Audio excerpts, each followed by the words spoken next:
Hello everyone, I know you are going to use this video for falling asleep, so before that, like this video, subscribe to the channel and let me know where you are from, also what time is it. It all started with a disappearance. Not the kind that makes headlines or triggers nationwide searches, but the kind that makes neighbors whisper, churches fill with sideways glances, and old secrets float back to the surface like bloated corpses in murky water. Everyone in Millfield remembered the McAllister boy.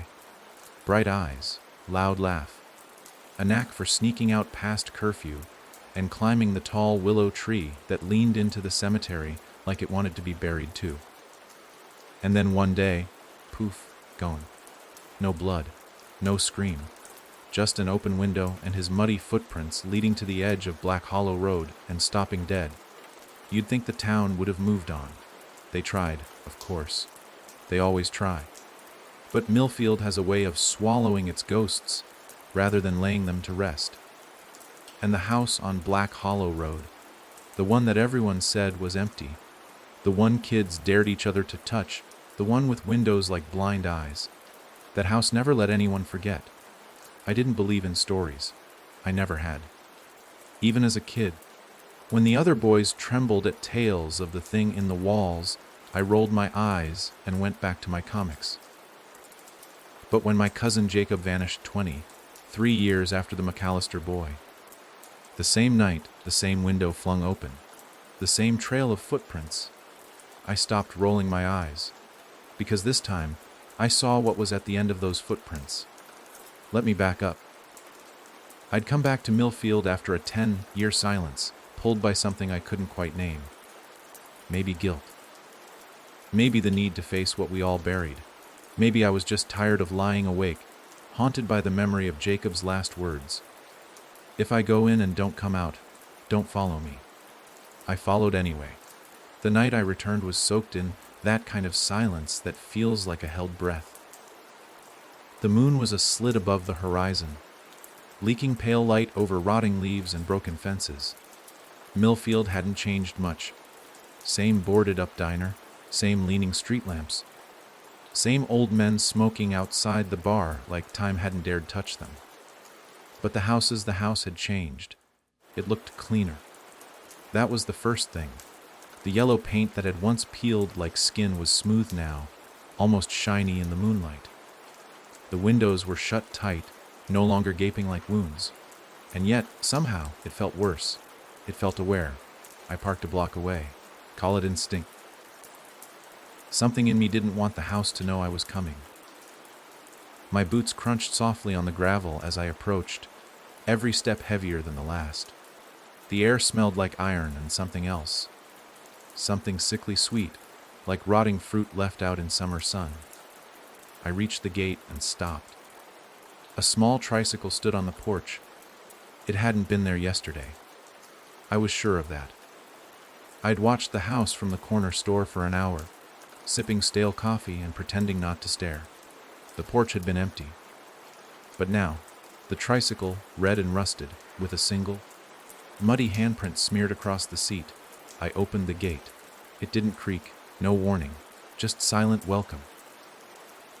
The path to the front door was lined with dead flowers, stiff and blackened like they'd been burned by frost. My breath caught as I stepped onto the porch, and the boards beneath me felt too soft, too willing to give way. I knocked. Not because I expected anyone to answer, but because some part of me wanted to follow the rules. Cling to something normal before the floor dropped out. There was no reply. Just a faint clicking sound, rhythmic and distant, like nails tapping glass. I pushed the door. It opened. The house smelled of dust and mothballs, but underneath was a sharp, coppery bite that made my stomach twist. The hallway stretched ahead, narrower than I remembered, like the walls had grown inward over the years. Faint wallpaper peeled in long strips, revealing something darker beneath, not just wood, carvings, scratches, symbols I didn't understand, some sharp, some looping, all angry. I called out, "Jacob." Nothing. Not even an echo. The floor groaned beneath me as I moved deeper. Family photos lined the walls, But every face had been scraped away, not torn, not burned, but scraped, as if someone had used fingernails or a knife, digging with such fury that the paper had worn through. Something moved in the living room. I froze. Not a person, not exactly. More like a shadow bending the shape of the room. It slid along the far wall, rippling like smoke, and then vanished behind the sofa. I stepped forward, every part of me screaming to leave, to turn back, to run. But I didn't. I rounded the corner and saw the fireplace. It was cold. Ash, gray bricks lined with soot and bones, tiny ones, bird, maybe, or rat, arranged in a circle with melted wax between them. And in the center, Jacob's watch, still ticking. I reached for it. The moment my fingers touched the metal, the room exhaled. That's the only way I can describe it. Like every wall pulled in, like the air shifted. Like something enormous had just blinked. Then I heard it. The whisper. It didn't come from the walls. It came from inside me. A voice I recognized. My mother's voice. But she'd been dead for 4 years. He's not gone. He's just not yours anymore. I stumbled back, watch in hand, heartbeat like a war drum. The floorboards beneath the rug shifted. No, they breathed. I pulled the rug aside. A hatch, small, square, and locked with a rusted bolt. I didn't have a key, but my crowbar was in my bag. Within seconds I had it pried open.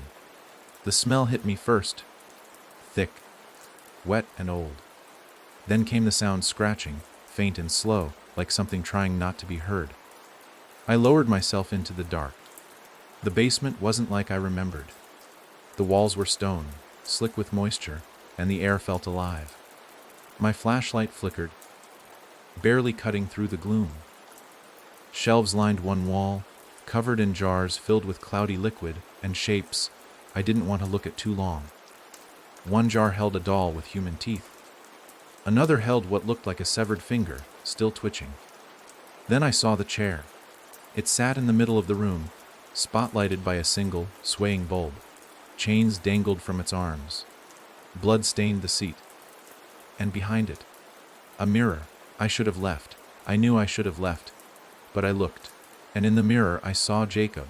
He stood behind me, eyes hollow, mouth sewn shut with black thread. He lifted a hand, not to wave, not to reach, but to point. I turned, and there was nothing there. When I looked back, the mirror was empty. Cracked, I ran. Up the stairs, through the hall, past the scraped photos and the breathing walls.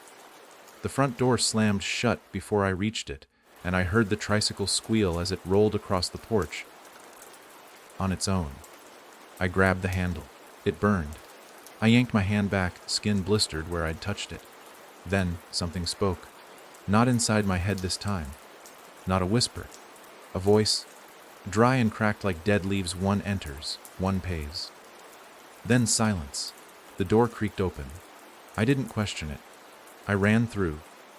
Into the night air, into the cold. I didn't stop until I reached my car. I didn't look back.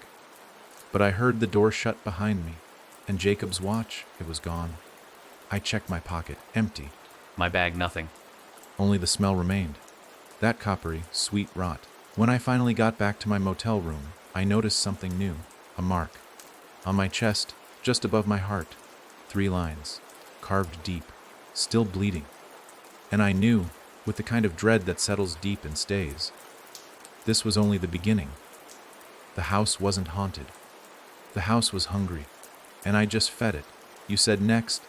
In paragraph style, please, ChatGPT said, Pair T2, the silence beneath. You know that feeling when your dreams start to bleed into real life. When something you swear you only imagined starts to leave real bruises. That's how the days after the house felt. Not haunted, infected. My sleep wasn't sleep anymore. It was falling, always falling, into that basement again. Always the same, the creaking floorboards, the whispering voices, the mirror showing Jacob's stitched mouth, the chair, the blood, and then a door. A door I hadn't seen that first time. A thin black door behind the mirror. It pulsed with something alive. Every time I got closer in the dream, something yanked me back. Hard. Violent. like a hand in my chest, wrenching me awake. But now, even awake, things were changing. I'd catch glimpses of Jacob in reflections, bus windows, shop glass, even puddles.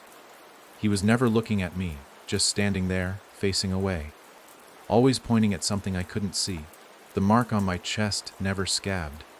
It was raw, like something was still digging through me from the inside out. I tried to write it off. Stress, trauma, bad sleep. But denial can only take you so far when your own shadow starts moving differently than you do. I went to see Father Garin. He'd been the town priest since before I was born, and more importantly, he was the only one who'd ever talked about the house, always in cryptic phrases, half sentences, warnings dressed up as sermons. His church was as worn down as the town, but inside it smelled of beeswax and old wood, and that smell made me feel 10 years old again. Safe, for a second. He saw me walk in and froze like I'd slapped him. "You went in," he said, "no greeting." "I had to," I replied. "Jacob, he's not dead. I saw him." Father Garin stared at me, hard. Then he locked the doors. "You brought it back." His voice wasn't angry. It was terrified. He ushered me to the back, into a small office cluttered with books and relics, then pulled out a thick, battered journal from a hidden drawer beneath a false bottom. The pages were yellowed and brittle, handwritten in different inks, different hands. "It's not a ghost," he began, flipping the pages with shaking fingers. "It's not even a demon, not in the way people think. That house is older than Millfield, older than this land.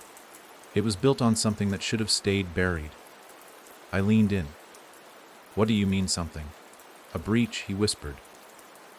"A crack in the skin of the world." He stopped on a page marked with a symbol, the same one carved into my chest. I recoiled. "What is it?" I asked. "It's not a mark," he said. "It's an invitation." I didn't speak. I couldn't.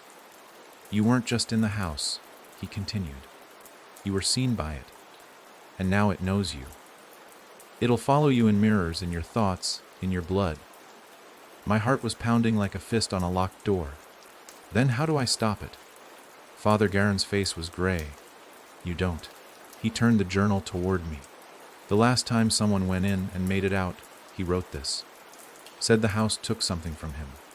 Not his life. Something worse. His voice. His memories. His shadow. He couldn't sleep. He couldn't speak.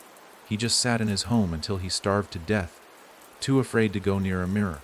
I felt sick. But you?" Garin looked at me with something like pity. "You went deeper. You saw the door, didn't you?" I nodded. He closed the journal. "Then you don't have much time." That night, I tried not to sleep. I failed. And in the dream, the door opened. It didn't creak.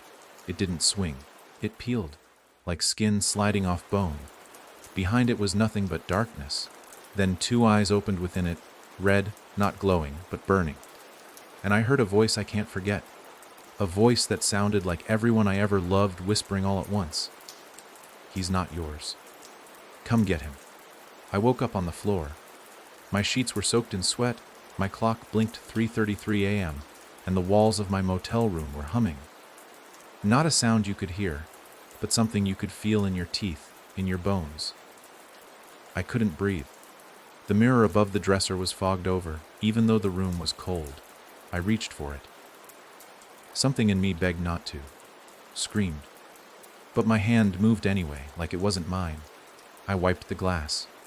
And there was the basement, clear as day, like the mirror had become a window. Jacob sat in the chair now, still stitched, still pointing. Only now the wall behind him was moving, not like a breeze or tremor, rippling. Like something huge was pressing up against it from the other side. A shape too big to make sense. It didn't move like an animal. It moved like a thought. A bad one. One that shouldn't exist. Suddenly, the stitches in Jacob's mouth burst open, and blood poured out, not red, but black, thick and writhing like it was full of insects. His eyes locked with mine. He mouthed a word, "run." Then the mirror shattered. I stood in silence, blood running down my palm from a shard I didn't remember grabbing. And on the wall behind me, scrawled in something wet and pulsing, was a message too late. The next day, I noticed people staring at me differently. Not like they were suspicious, like they were afraid. The woman at the diner dropped my coffee before she even made it to my table. The cashier at the gas station gave me change with trembling hands. And every reflection I passed, store windows, puddles, chrome car doors, was just a little off, like they lagged behind. Or worse, showed something else. I returned to the church. It was empty. Not just quiet, emptied. Pews overturned. Candles melted into puddles. Pages torn from hymn books like they'd tried to stop something from crawling out. Father Garin was gone. Only one thing remained. A note, scrawled on the pulpit in frantic, bloody loops, "It's awake. We were wrong. It doesn't want him. It wants you." I stumbled back, heart in my throat, when something caught my eye. A mirror, hanging crooked on the church wall. In it the house. Closer this time, I could see the porch, the tricycle, and then the door. Wide open, waiting. That night, I didn't try to sleep. I boarded up the motel mirror, turned off every light, and sat in the corner with a bat in my lap, like it would do anything against something that could bend dreams and drip into waking life like ink into water. At 3:33 a.m. exactly, the power died. Not flickered, died. The air went still. And I heard a sound I'll never forget, the creak of my bathroom door opening. On its own. I hadn't used it all day. Hadn't touched it. I got up, bat shaking in my grip, and stepped forward. Inside it was pitch black. No window, no sound, just black, and then scratching. Soft. From beneath the sink. I leaned in, slowly, careful. There, just visible in the dark, were fingernails, human, clawing at the wood. Then a voice, wet and gurgling, barely human. "You shouldn't have come back." I screamed. Not a little yelp. A full, tearing scream that didn't feel like it came from my throat. It felt borrowed. The fingernails stopped, and from inside the cabinet, something whispered back, "See you soon." I slammed it shut and backed into the hall, gasping, bat raised. The mirror I'd covered in boards. It was clear again. No boards, no cracks, just the house, closer. The tricycle rolled forward alone. The door creaked wider, and in the hallway behind it, something began to crawl into view. It wasn't Jacob, and it wasn't human. Not anymore. You don't understand how loud silence can get until your own heartbeat starts echoing louder than the world around you. That night, in that crumbling motel room, with the mirror gaping open like a wound stitched to another world, I felt something shift. Not just in the room, but in me. There's a moment just before panic becomes surrender, when your body forgets fear and turns cold. Not numb, cold. Like something old is settling into your bones. That's what it felt like when I saw it start crawling through the mirror. It wasn't a person, not anymore. Maybe it had been once. Human fingers, but too long. Human teeth, but far too many, and all of them dull. Ground down by something worse than hunger, habit. It moved on its hands and knees, twisted wrong. The joints bending like it forgot how to walk upright. Its face was the worst. Not because it was hideous, because it was familiar. Just enough like Jacob's to make my soul recoil. Like someone had tried to remember what Jacob looked like and sculpted him from melted wax, and it was smiling. The thing didn't rush. It didn't leap through. It watched, sat at the edge of the mirror, cocking its head like a dog hearing a sound just out of reach. And then it laughed. No sound, but the glass trembled, and blood bubbled from the corners of the frame.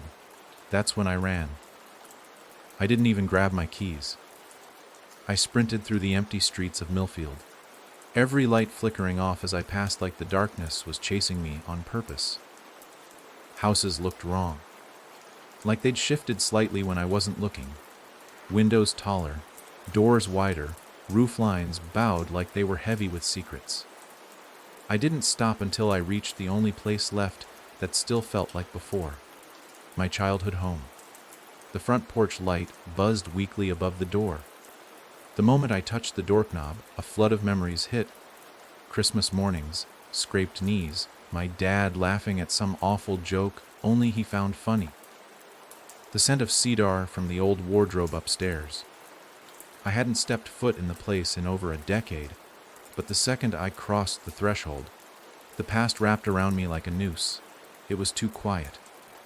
Not peaceful, staged. Like the house was holding its breath. I flipped the light on. It worked. For now. The pictures on the wall were still there, family smiles frozen in time, but one by one the faces were different. Just slightly. My mother's smile stretched too wide. My father's eyes were open just a bit too far. And in the background, behind us in every shot, a smudge, a shadow, closer in each one. I bolted up the stairs. My old bedroom was still painted navy blue. The rocket ship decals still half, peeled from the ceiling. But the bed had fresh sheets. Someone had been here. That's when I heard it. A soft creak from the hallway. Like someone had stepped on the loose board outside my room. The one that always gave me away during curfew runs. My blood ran cold. I turned off the light and crouched behind the dresser, just like I used to during hide and seek with Jacob. The door creaked open, slow. Then nothing, silence, until I heard breathing, not heavy, not close. Inside the wall it was muffled but steady, like something resting or waiting. And that's when I remembered the crawl space. Every kid has that one part of the house they pretend doesn't exist. Ours was the crawl space in the hallway closet. Dad had boarded it up when I was 8. Told me it was just too damp, that it smelled like mildew. But I'd seen things, heard things. Whispers when I pressed my ear to the wall. Scratch marks that reappeared no matter how many coats of paint he applied. And now, the breathing was coming from inside it. I forced myself into the hallway. My feet moved like they belonged to someone braver. The closet door was ajar. Of course it was.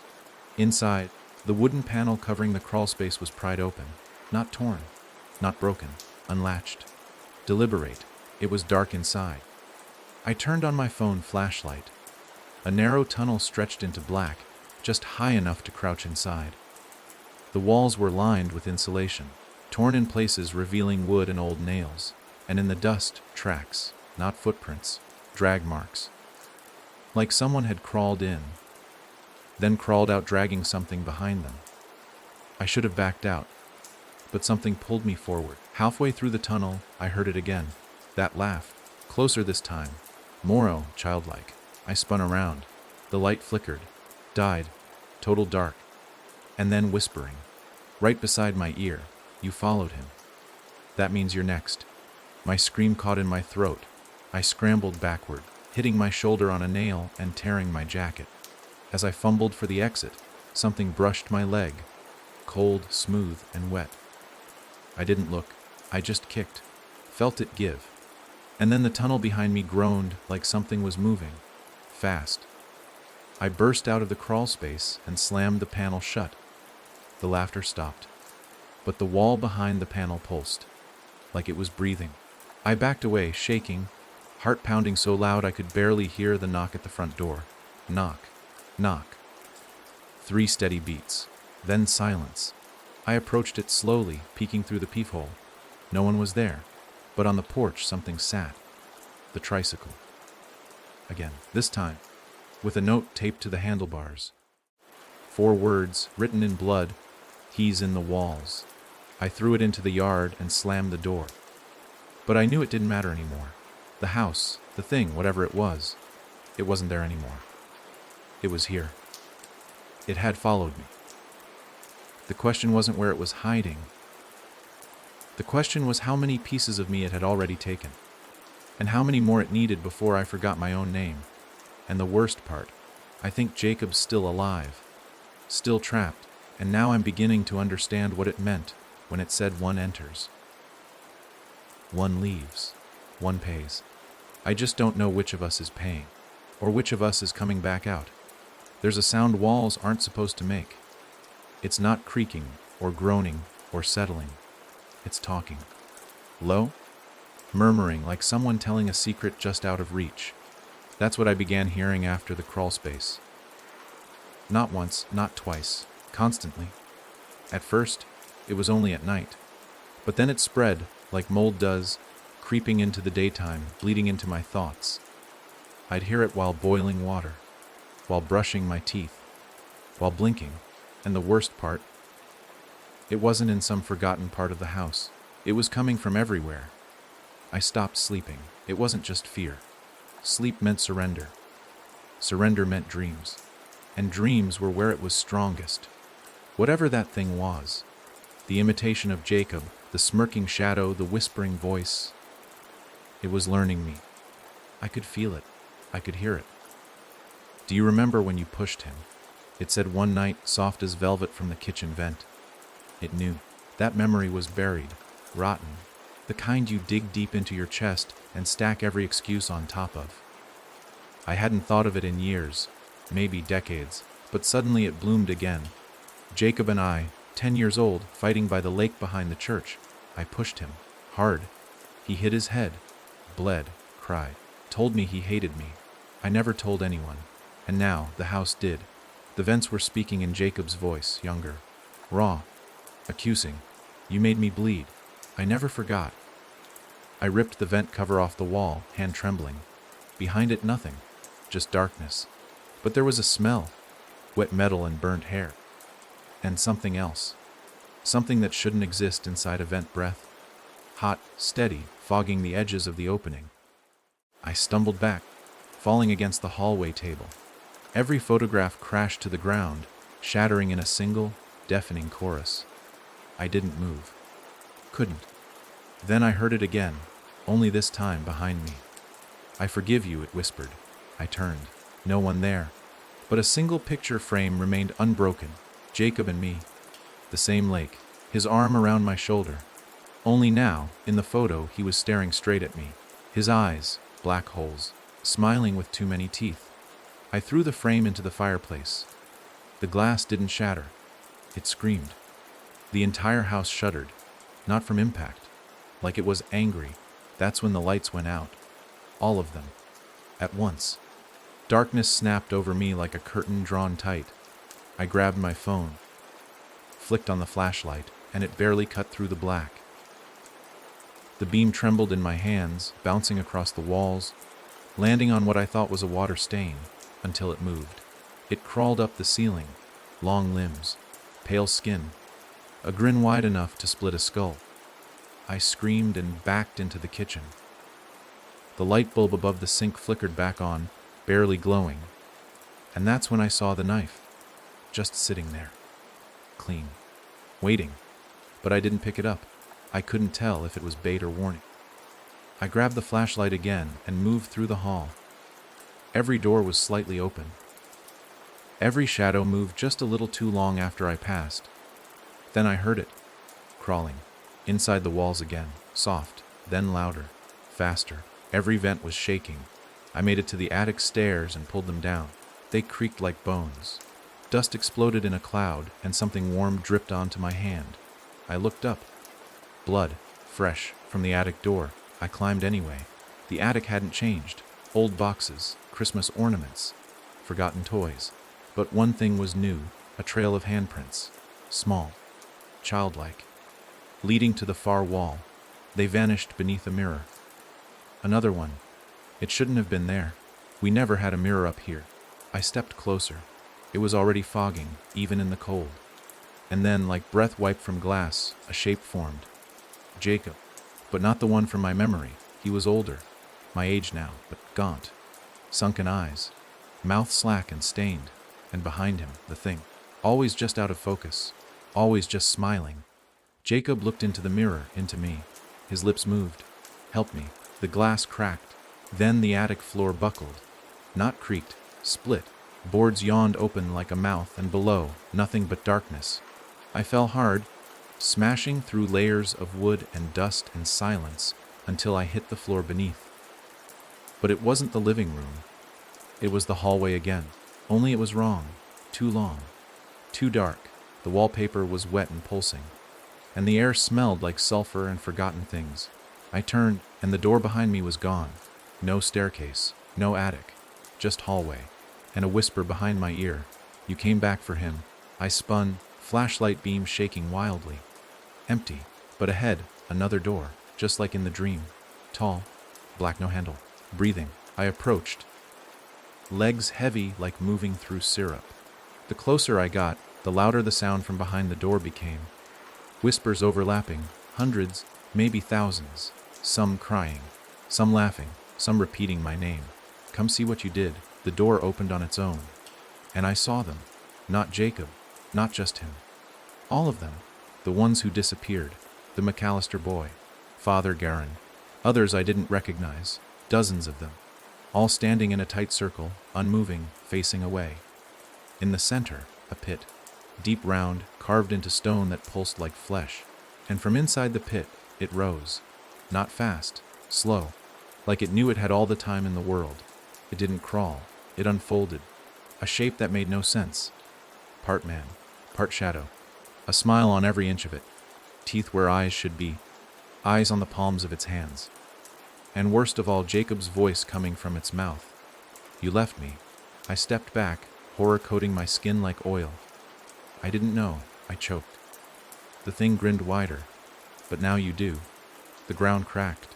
The circle of people turned in unison. Every single one of them had my face. And as I screamed, they screamed too. But their screams were inside me, and the door slammed shut. It didn't feel like I'd woken up. It felt like I'd been vomited out of something else. One moment, I was surrounded by a ring of my own faces, screaming from stitched mouths, and the next, darkness.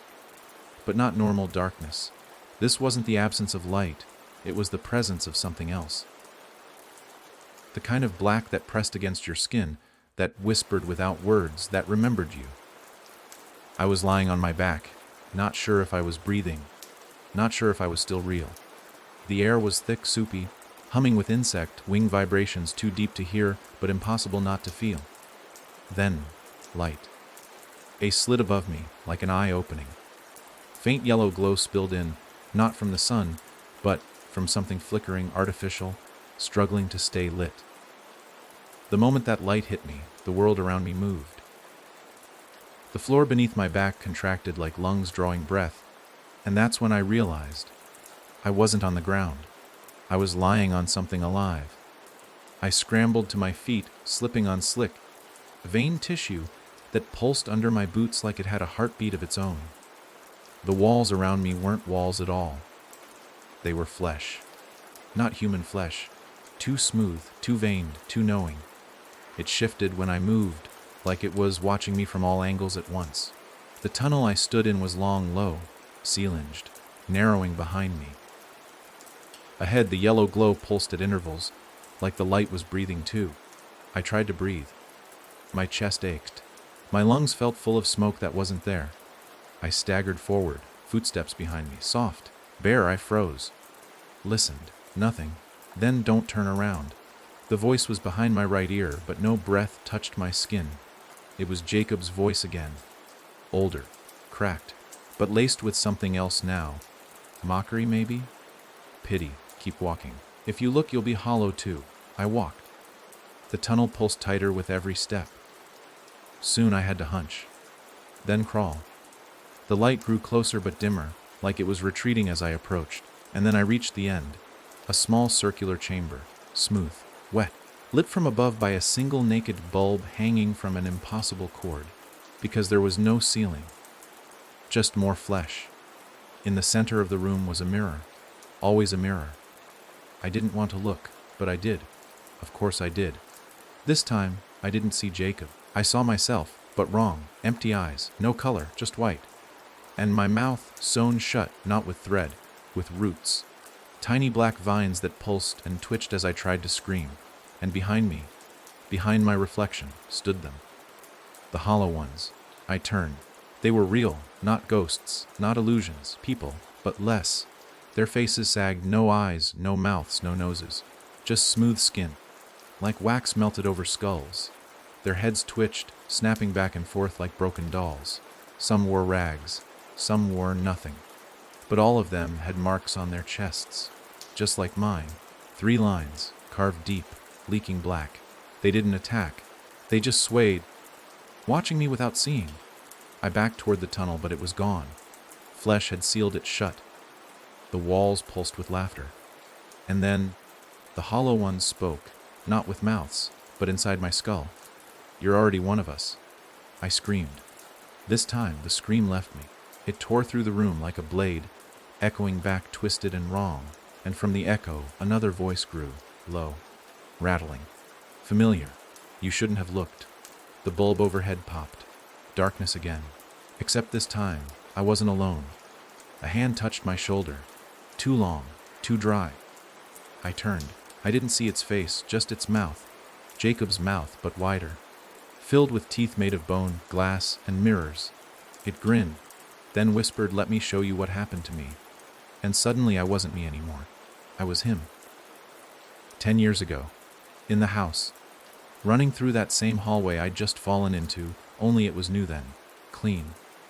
Bright. Jacob's heart thudded in my ears. My ears now. He was calling out. "You dare me?"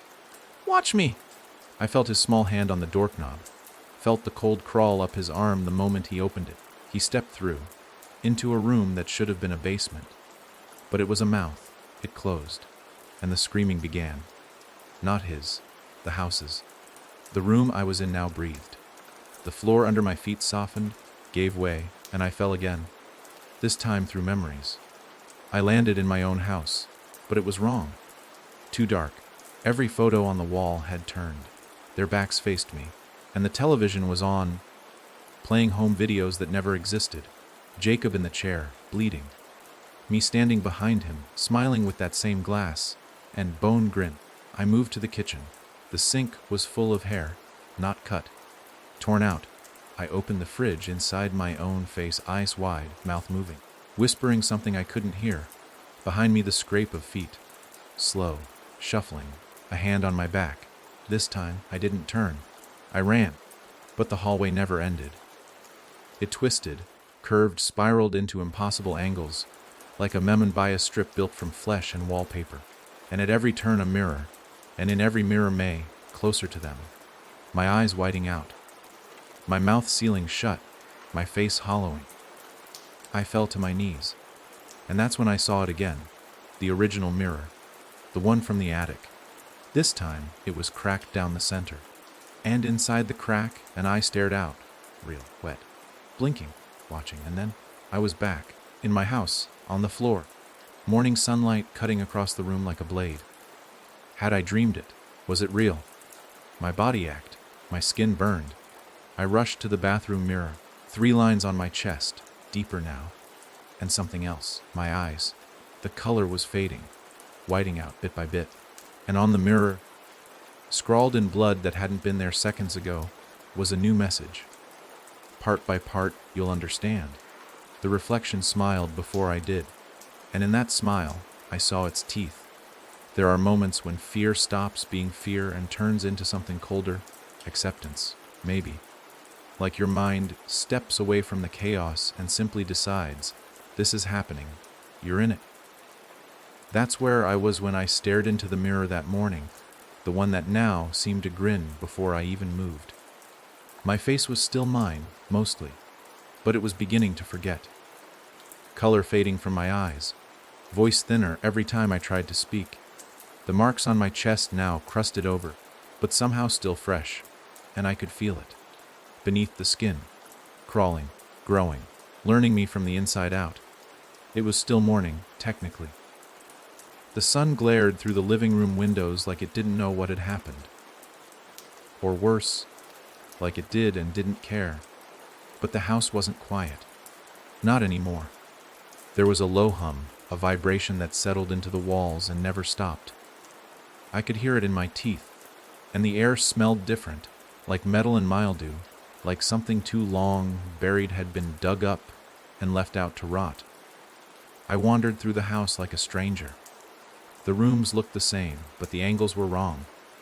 Doors taller than I remembered, ceilings lower, hallways stretching slightly too long, and then I saw it, the white door. It wasn't there before, not in this house, not in any house, but there it stood, at the end of the hallway where the coat closet used to be. perfectly white, pristine, no dust, no scratches. Just a brass doorknob that gleamed like it had been polished with care, and a keyhole, shaped like an eye. I approached it slowly, the way you walk toward something that might be alive. My hand reached for the knob on its own, pulled by something I didn't understand but couldn't resist. I stopped just before touching it, and for a second, just 1 second, I heard something behind it. Not footsteps, breathing, shallow, fast, terrified. And then, softly, don't open it. The voice wasn't the house this time. It wasn't Jacob. It was me. My voice. From behind the door, I stumbled back, heart hammering, throat tight.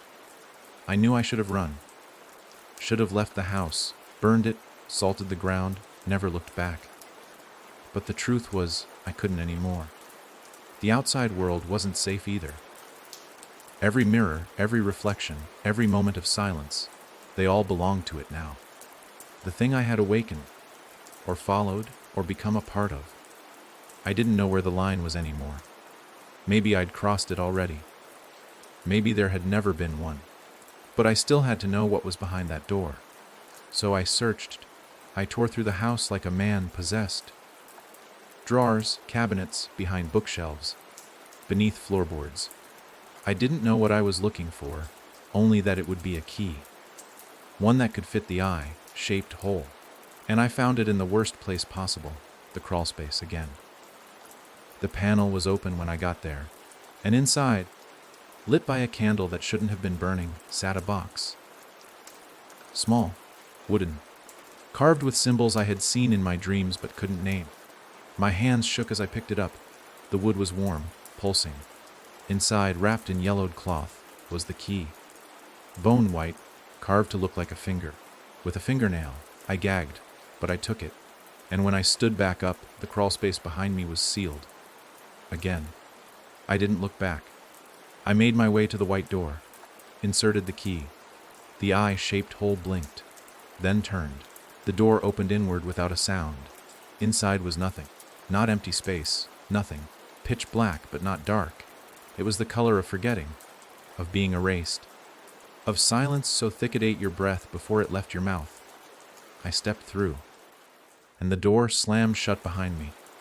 There was no floor, but I didn't fall. There was no sound, but I could feel screaming. I moved, or was moved, forward. And slowly shapes began to form, faces, dozens, hundreds, all whispering the same word in unison, stay. Then one stepped forward. Jacob, but not just him, another me. Identical. Same clothes, same eyes, except his mouth was wide open, hollow. And he spoke without speaking. You've been here before. The others joined in. Again and again. Every time you open the door, you never learn. You always look. You always listen. They surrounded me. Each face was mine. Each mouth sewn shut, then split open by force. Each voice a fragment of my thoughts, doubts, regrets. And in the center of them all, the mirror. Floating. Pulsing. Waiting. I stepped toward it. I didn't want to, but I had to. And when I looked in, I didn't see me. I saw the thing. Closer now. Smiling wider. But this time it spoke, not in riddles. Not in Jacob's voice, in mine. You don't understand yet, do you? It said. You're not the visitor. You're the door. And then the mirror shattered. All the reflections screamed. The darkness rushed inward. I was swallowed, and I woke up, on my floor, sunlight blinding through the window. My clothes were soaked with sweat and blood. My reflection, in the cracked TV screen, didn't move with me at first. Then it blinked, and smiled. The thing is getting closer. Not to the house, not to the town. To me. Because now I know the truth. It's not about Jacob. It never was. It's about the mirror. It's about the door. And it's about how many versions of me it can carve before I forget which one is real. It started with my voice. I didn't notice it at first. It was a small thing, a cough that didn't clear, a word that came out hoarse, a strange echo when I spoke aloud. I thought it was nerves, fatigue. But by the second day after opening the white door, my voice began to sound wrong. Not to others, perhaps, but to me. I'd speak, and my words would drag, stretch at the edges. The pitch would slip just slightly, like someone imitating me through a badly tuned speaker. And when I played back a voice memo on my phone, desperate to hear what I sounded like now, it was unmistakable. It wasn't me. It wanted to be me, but it wasn't. There was a mimicry in it, like something trying to remember how to sound human. And in the background of that recording, beneath the distorted echo of my stolen voice, I could hear breathing. Slow, wet, patient. The mirror in my bedroom had cracked again, a new fracture, splitting diagonally across my reflection's face. But this time, the face on the other side didn't mirror mine. It blinked out of rhythm. Its smile arrived too early, and when I turned away, the reflection kept watching. By the third morning, I woke to find that half the photos in the house had changed. Not their content, the faces. Every picture that once showed me or my family now held strangers. At first glance, they looked almost the same, but the longer I stared, the more their differences surfaced. Their eyes weren't right, too dark, too wide, and all of them smiled in that same sick, symmetrical way. All except one. In the photo that once showed Jacob and me playing in the treehouse, only I remained. And I wasn't smiling, I was screaming, mouth open, hands raised, face blurred like I'd been shaking so violently the image couldn't hold me still. The longer I looked at it, the more I felt like I could hear that scream echoing from somewhere inside the wall. I tore the photo down. The wallpaper beneath was damp. I pressed my ear to it, hand trembling. "Come see," whispered Jacob's voice. "He's almost finished." The air in the room shifted, grew heavier. I turned and realized I wasn't alone. He stood in the corner, still, too still, pale as paper, naked, eyeless, and wearing my smile, not a replica. My smile. The way my lips curled. The way my dimple appeared only on one side. It was me, but not. It stepped forward. And then, with a flickering jolt, it was gone. Like the film of reality had glitched and spliced itself back into order. But I knew what I'd seen. I wasn't the only me anymore. That night I locked every door, boarded up the windows, turned off every reflective surface. I painted over mirrors, dropped curtains, even smashed my phone. But it wasn't enough, because this wasn't about glass. This wasn't about the house anymore. It was about identity. About how much of me I could lose before there was nothing left to reclaim. And that's when I started noticing the faces. Not in the mirrors, not in the windows, in the walls, faint like pressed clay. Outlines of eyes, lips, jawbones, frozen in silent horror. Dozens at first, then hundreds, all shapes, all sizes, some young, some old. Some with tears carved into the plaster, others smiling the collector's grin. Yes.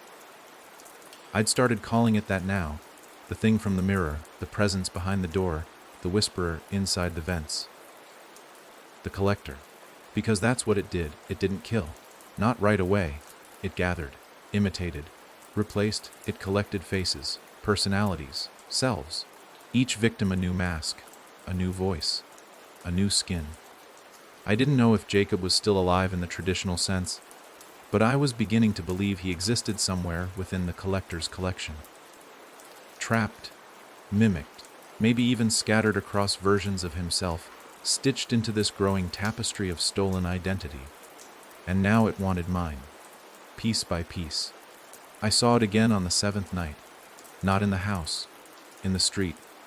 I'd ventured out, desperate for human contact. Someone who could confirm what I was experiencing. I thought maybe, if I spoke to someone really spoke, I could anchor myself back to something real. But no one would meet my eyes. People passed me like I didn't exist. And when I spoke, when I tried to ask for help, most flinched.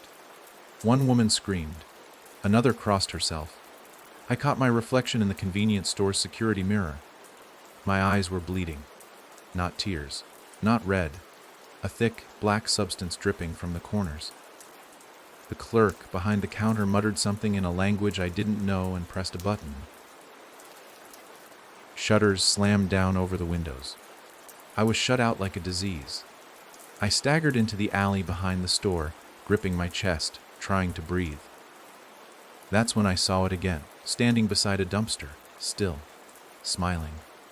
Wearing my father's face, but not as him, as something that remembered him wrong. The eyes too small, the lips too smooth. It turned its head slowly, like it was testing the motion. Then it spoke, and the voice that came out was mine. Almost ready. I ran. But the thing didn't chase me. It didn't need to. Because it had me. Already, I didn't sleep that night. I couldn't. Every time I closed my eyes, I felt something pressing against my skin from the inside. Like fingers wrapped around the bones of my jaw. Like something trying to speak through my mouth. By dawn, I had blisters forming around the marks on my chest. They pulsed with heat, each one a mouth of its own, and they were whispering, overlapping, chanting, over and over, "Don't forget who you are. Don't forget who you are. Don't forget." But the whispers weren't reminding me, they were mocking me, because I was forgetting. Words slipped. Memories cracked. I looked at photos of people I should have loved, and didn't recognize their faces. My mother's name twisted on my tongue. The date of my own birth escaped me. My handwriting changed. And one morning, the man in the mirror had my face, but didn't blink when I did. That's when I knew. It had finished collecting enough. It was almost time. But time for what? I didn't understand. Until the house began to change again. This time, it wasn't subtle. The walls pulsed like lungs. The floors bulged beneath my steps. Every door opened into rooms I didn't recognize, filled with objects from other people's lives. Toys I'd never played with. Books I'd never read. A wedding dress hanging in the shower.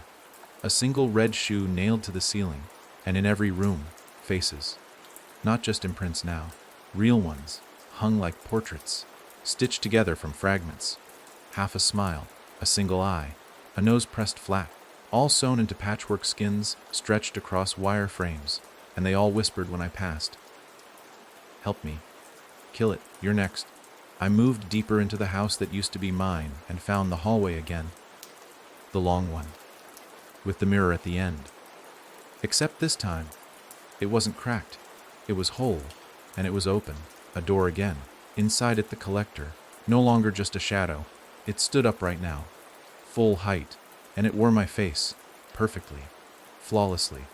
But it didn't move like me, it glided, and it spoke without sound. Its voice bloomed in my skull, "Step aside." I didn't know what that meant. I didn't know how to fight it. But I knew one thing, I wasn't ready to surrender, so I lunged, fist swinging, but the collector caught me with ease. Its hands were cold, strong, and as it held me by the throat, I saw behind it, the gallery. Rows of mirrors, each one holding a different version of me. Some screaming, some smiling, one laughing, all trapped. The collector turned me toward them. "Pick one," it said. "What?" "Pick who you want to be." I tried to scream, to fight, to push back. But I couldn't move. It was inside me now. It was me. And as my mouth opened against my will, as my voice, my real voice, was pulled from my throat and echoed around the room, like a child's laughter through a dead canyon, I understood. This was never about haunting. This was about replacement. The collector didn't just steal faces, it became them, one by one, until there was no one left to remember what was real, and I was next. Unless I broke the mirror. The original mirror. But I didn't know where it was anymore. Because the house had no rules now, and neither did I. Because I wasn't sure. Was I still me? Or had the collector already taken my place and left me behind the glass? You'll know it's over when the mirrors stop showing you. That's what I kept hearing inside my head, over and over. Like someone had tattooed the phrase onto the walls of my mind. You'll know it's over when the mirrors stop showing you. But that morning, when I dragged myself out of bed, when I looked into the smudged bathroom glass for the first time since the collector stood in front of me, it didn't stop showing me. It showed something else. I stood in front of the sink, my heart pounding, eyes sunken, face pale from another sleepless night, and I stared into the glass expecting the same tired reflection. But this time it blinked before I did. Its lips twitched just a second too early. Its fingers rose to its mouth before mine even moved. It smiled, not kindly, not cruelly, but with that twisted sense of finality. A mirror never lies, they say, but mine was learning to. The reflection inched closer to the inside of the glass, like it wasn't content being contained anymore. Like it was testing the edges, looking for cracks to slip through. My breath caught. I didn't move. Couldn't. My limbs had forgotten how to obey. My body was a costume, and the longer I stood there, the more I felt something else trying it on for size. The reflection stopped smiling. It mouthed something. 2 words. He's here. Behind me, I heard the doorknob twist. I turned instantly, but the bathroom door didn't open. It stayed shut, perfectly still, and I was alone. Or so I wanted to believe. I backed away from the mirror and slammed a towel over it, heart racing, sweat blooming beneath my shirt. I told myself I was going to destroy it, grab a hammer, crush the glass, end it before it could get worse. But my hands wouldn't move. There was something sacred about that mirror now. Or cursed, maybe both. Every inch of me knew that breaking it would be like cutting into flesh. Not the glasses, mine. Instead, I left the bathroom and wandered the halls like a stranger in my own home again. The house was smaller now, every room closer together, the corners sharper, the air thicker, and worse, there were no reflections, not just the mirror I'd covered. All of them. I walked past windows, glossy appliances, doorknobs, nothing. My reflection had vanished from everything. There was no me left in this place, but the face was still watching. It was alive, somewhere beyond the surface, creeping through my home like rot beneath wallpaper. A grin behind drywall, a laugh beneath the floorboards. And I started thinking, maybe the collector never needed to break the glass to get to me. Maybe it just needed me to believe it already had. I tried leaving the house. I grabbed my keys, threw on a coat, and sprinted to the front door like I was chasing my last breath. But when I turned the knob and pulled, nothing. It didn't budge. The lock was gone. There was no lock, no keyhole, just a door. A perfect, unbroken door with no frame, no hinges, no handle. I pounded against it. Scream. And the house screamed back. A low vibration, barely audible, but deep.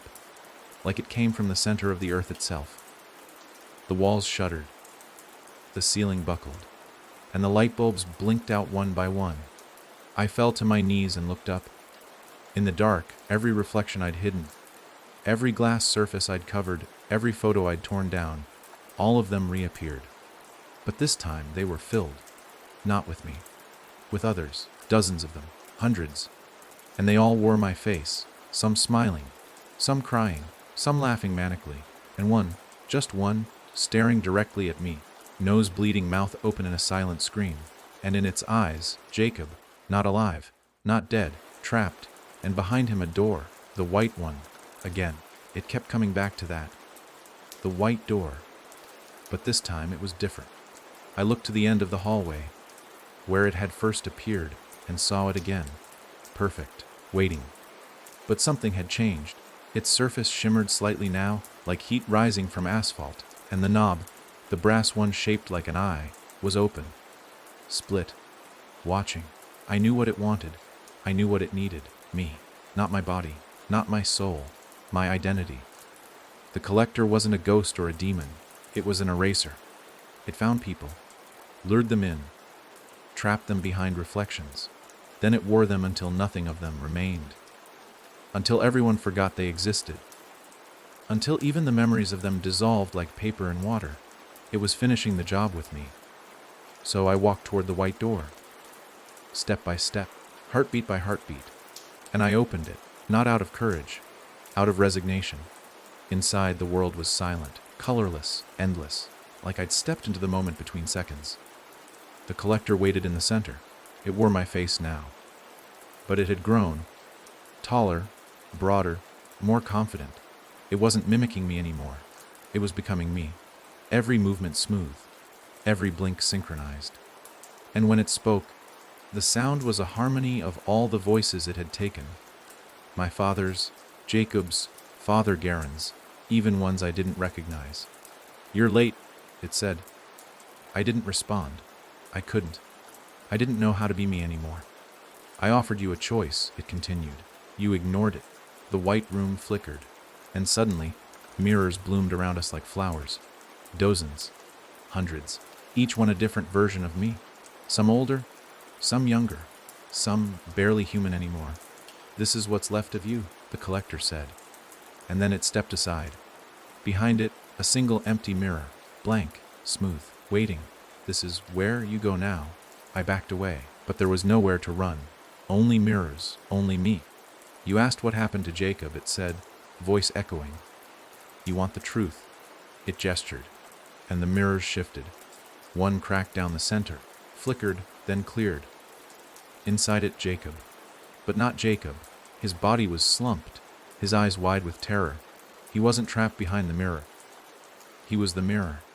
His hands were pressed to the inside of the glass, but his palms had fused. His mouth moved, but no sound came out. His skin was stretched like film across a screen. "Too long," the collector said. He stopped fighting. Another mirror flickered to life. A woman, older, eyes hollow, lips sewn shut. "Your mother." More flickers, faces, all familiar, all people I knew. The collector tilted its head. "You're the last one left," I screamed, louder than I ever had before. But it was empty. It bounced off the mirrors and returned to me warped. And then, silence. The collector moved forward, face unreadable. "You have one choice." It extended a hand. "Join them." I looked at the mirrors. I looked at me, and I understood. It wasn't just trapping people. It was replacing them in the real world. For every soul behind the glass, a perfect copy walked among the living. I didn't answer the collector. I ran toward the one thing it didn't expect. The original mirror, at the far end of the room, still intact, still showing the very first me. I reached it and placed my hand on the surface. It rippled, and I remembered who I was. My name, my face, my first memory, my last birthday, the sound of my mother's laugh, the way Jacob smiled before he disappeared. And in that moment I fought, not with fists. With identity I screamed my name. I screamed my truth. And the mirror shattered. Light poured out. The collector screamed. Its skin melted. Its face flickered between every person it had stolen, and the room shook. Reality buckled. And I woke up, on the floor of my house. The mirror beside me shattered. Sunlight outside, birds chirping. And for a second, just one, I thought I'd won. But then I saw it, in the corner of my vision, in the reflection of my spoon as I made coffee. Not a face, not a shape, just an eye, blinking, watching, smiling. And now I wonder, was it me who broke free, or the collector? Because I don't remember my middle name. And in the mirror, I didn't blink. There's a peculiar kind of horror that comes not from monsters, not from blood, not from the scream you can't hold back, but from the quiet erasure of self. Not all at once, piece by piece. You wake up and forget your childhood dog's name. Later, you can't remember how your father used to laugh. Days go by, and the image in the mirror stares back unfamiliar. Not wrong, just not you. That's what I was living through now. Or more truthfully, what I was losing through. After I shattered the original mirror, something changed in the house. It didn't breathe anymore. It listened. It was quiet, not peaceful, not safe, but anticipatory. Like the walls were waiting for a final act to play out. I felt it every time I moved. Eyes I couldn't find watching from the corners of the room. Mirrors didn't crack anymore. They simply disappeared, absorbed into the paint, as if reality no longer needed a reflection. I stayed indoors. I stopped answering the phone. Not because I was afraid of what was on the other end, but because I didn't recognize the name on the screen. It was my name. My name. But it wasn't me calling. And that was the moment I finally understood I wasn't fighting the collector anymore. I was fighting the version of myself it had created, the copy, and I was losing. I started testing myself, flashcards, notes. My handwriting changed every day. One morning I found a note in my own drawer that said, "Don't trust him." I didn't remember writing it, but it was in my voice, signed with my initials. And another day, after waking up on the kitchen floor with my nose bleeding, I found something worse. A journal, black leather, unmarked. Inside were pages and pages of perfect cursive, all in a tone I recognized but didn't want to admit as mine. It was a journal written by him, the copy. And every entry began the same way. "Today I'm closer." One entry stood out, longer than the rest. Ink blotched like it had been written in a panic or with shaking hands. "He still thinks he's the real one. It's almost funny. He walks around like the memories are his. He doesn't notice the gaps, the flickers, the way the world shifts around him just slightly. He thinks he fought the collector, that he broke the mirror, that he woke up. But I did. I woke up. I'm the one walking around now. He's the echo, the leftover, the version that wouldn't die. He'll fade soon. They all do. One memory at a time, one facial twitch, one missed heartbeat. And when he's gone, I'll be whole. No one will know. No one ever does." I read that page over and over, until I couldn't read anymore because the words started bleeding. The ink ran like veins, squirming on the page. And in the center of that writhing journal, a single word appeared, not written, but burned into the paper. Trade. That was the deal, wasn't it? One enters, one leaves, one pays. I thought I escaped, thought I beat the collector, shattered the mirror, freed myself. But I hadn't left, he had. And I was what was left behind. The ghost, the rejected twin, the man who forgot himself. I looked in the hallway mirror, one of the few still intact. The face stared back. It didn't blink. It didn't smile. It didn't try to act human, because it didn't need to anymore. It had everything it wanted. It had my memories, my mannerisms, my voice, and me. I couldn't even remember the name of my first school, or the taste of my favorite meal, or the sound of my laugh. When I tried to speak, nothing came out. My mouth moved, but it was like screaming into a vacuum. I wasn't real. Not anymore. But I was aware, and that was the cruelest part. The collector doesn't kill. It lets you watch, trapped in the mirror, in the floor, in the walls. I started seeing other versions of myself in the reflections again. But not like before. They weren't distorted. They weren't haunted. They were replaced, living their lives, holding hands, laughing with people I should have remembered, teaching, driving, smiling. All the stolen selves that the collector had gifted to the copy. And then, one night, I saw her, Anna, my fiancée. I'd forgotten her name, her face, her voice. But the moment I saw her in the mirror, laughing with him, holding his hand, something shattered again inside me. Not glass, not bone, hope. He had taken everything, even her. And the worst part, she didn't notice. She didn't feel that the man beside her wasn't me, because he was me, in every way that mattered, except that he wasn't. And I was the only one left who knew it. I became obsessed with finding the last untouched mirror. Not one of the house mirrors, not one of the stolen ones. The origin, the place where the trade had begun. The first crack, the first blink, the first lie. I tore through old photographs. Noticed how they changed day by day. The people in them looked less like strangers now. They looked like him. Everyone's face. My friends, my neighbors, even my dead uncle. His face was slowly overtaking them, replacing them. As if the copy was spreading, not just into my life, but into everyone's. The collector didn't just want my identity. It wanted reality. One face at a time. And somewhere I realized the last mirror still waited. One mirror the copy hadn't destroyed. Not out of fear. Out of respect. Because it wasn't a tool. It was a gateway. And he knew I'd come looking for it. I found it in the attic. Hidden behind the old insulation. Behind the rotting crossbeams and forgotten boxes, behind a nailed shut door I didn't remember ever seeing before. Inside that space, dustless, cold, timeless, stood a full-length antique mirror. No frame, no cracks, and no reflection. Just black. I stood before it trembling, my skin slick with fear. I expected the collector to appear, or the copy, or worse, Anna, but none did. Only silence. And then my voice. Not from my mouth. From the mirror. Let's end this, I nodded. Because I had no fight left, I stepped forward. And the mirror swallowed me. There was no fall, no scream. Just light. Blinding white. A hallway stretched before me, longer than any place should allow. Walls made of mirror. Floor made of memory. Every step forward pulled a scene into existence.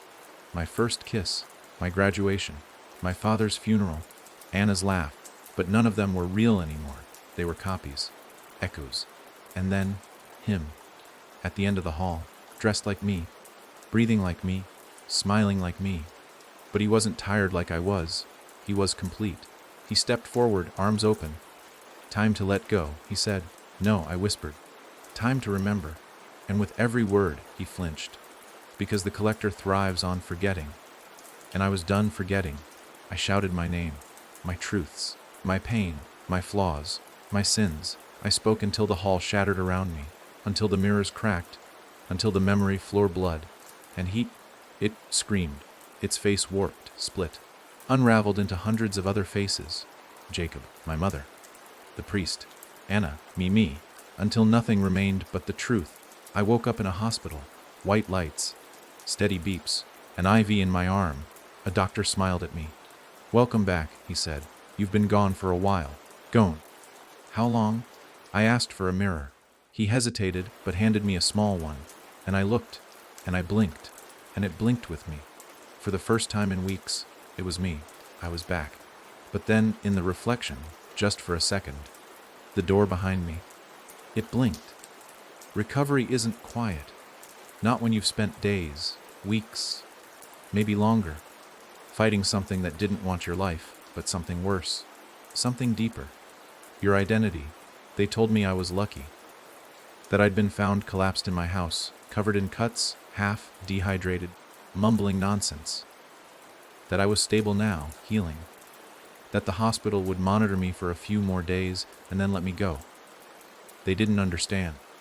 They saw the bruises, the physical scars, the torn fingernails and bruised ribs, and they checked boxes. But they didn't see what I'd seen. They hadn't stood in front of mirrors that blinked.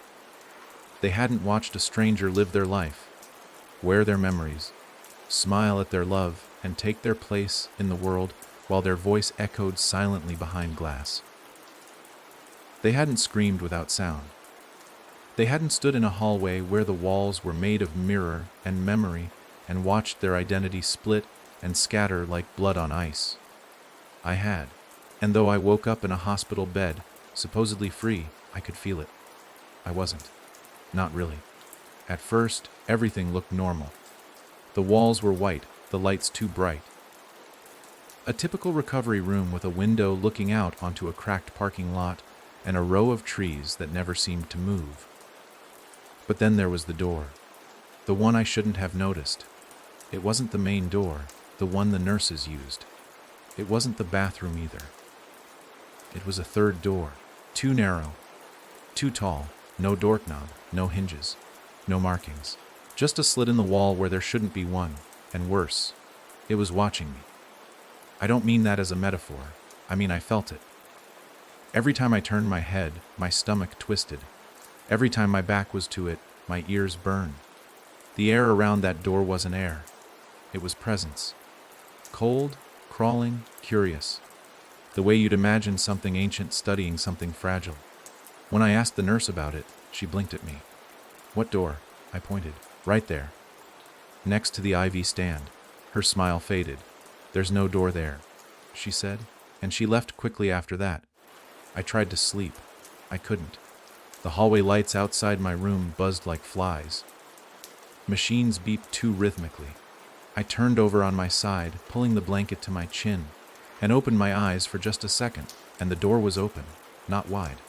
just cracked, enough to show darkness, not blackness, darkness, living, breathing, thick, and from within it breathing, like a dog sleeping, like something huge curled behind the slit of the wall, chest rising and falling with slow, patient rhythm, and then a voice, my voice, from inside the door, whispering, faint, but unmistakable, "Let me back in." I shut my eyes, covered my ears, tried to convince myself it was exhaustion, psychosis, trauma, a trick of the light, a dream. But you can't lie to your own blood. Every cell in me screamed that I hadn't escaped, that the collector hadn't lost, it had simply waited. The next day, I was moved to a different room. I hadn't asked. They told me it was to monitor vitals more closely. But I knew. I saw the way the staff avoided my eyes, the way they whispered near the door. They saw something. Maybe not the same way I did, maybe not clearly, but enough to know, enough to be afraid. My new room was cleaner, no strange doors, no mirrors, but the silence was wrong. I sat up in bed, legs weak, ribs aching, and reached for the small hospital mirror they'd left in the drawer beside me. My hands shook. I didn't know why I needed to look. I only knew that not looking would be worse. I lifted the mirror. I braced myself, and I saw nothing. Not a stranger, not the collector, just nothing, no reflection. The mirror showed the wall behind me, the bed, the window, but not me. I was gone. I dropped it, smashed it against the floor. The nurse came running. I told her I'd dropped it by accident. She didn't believe me, but she didn't press.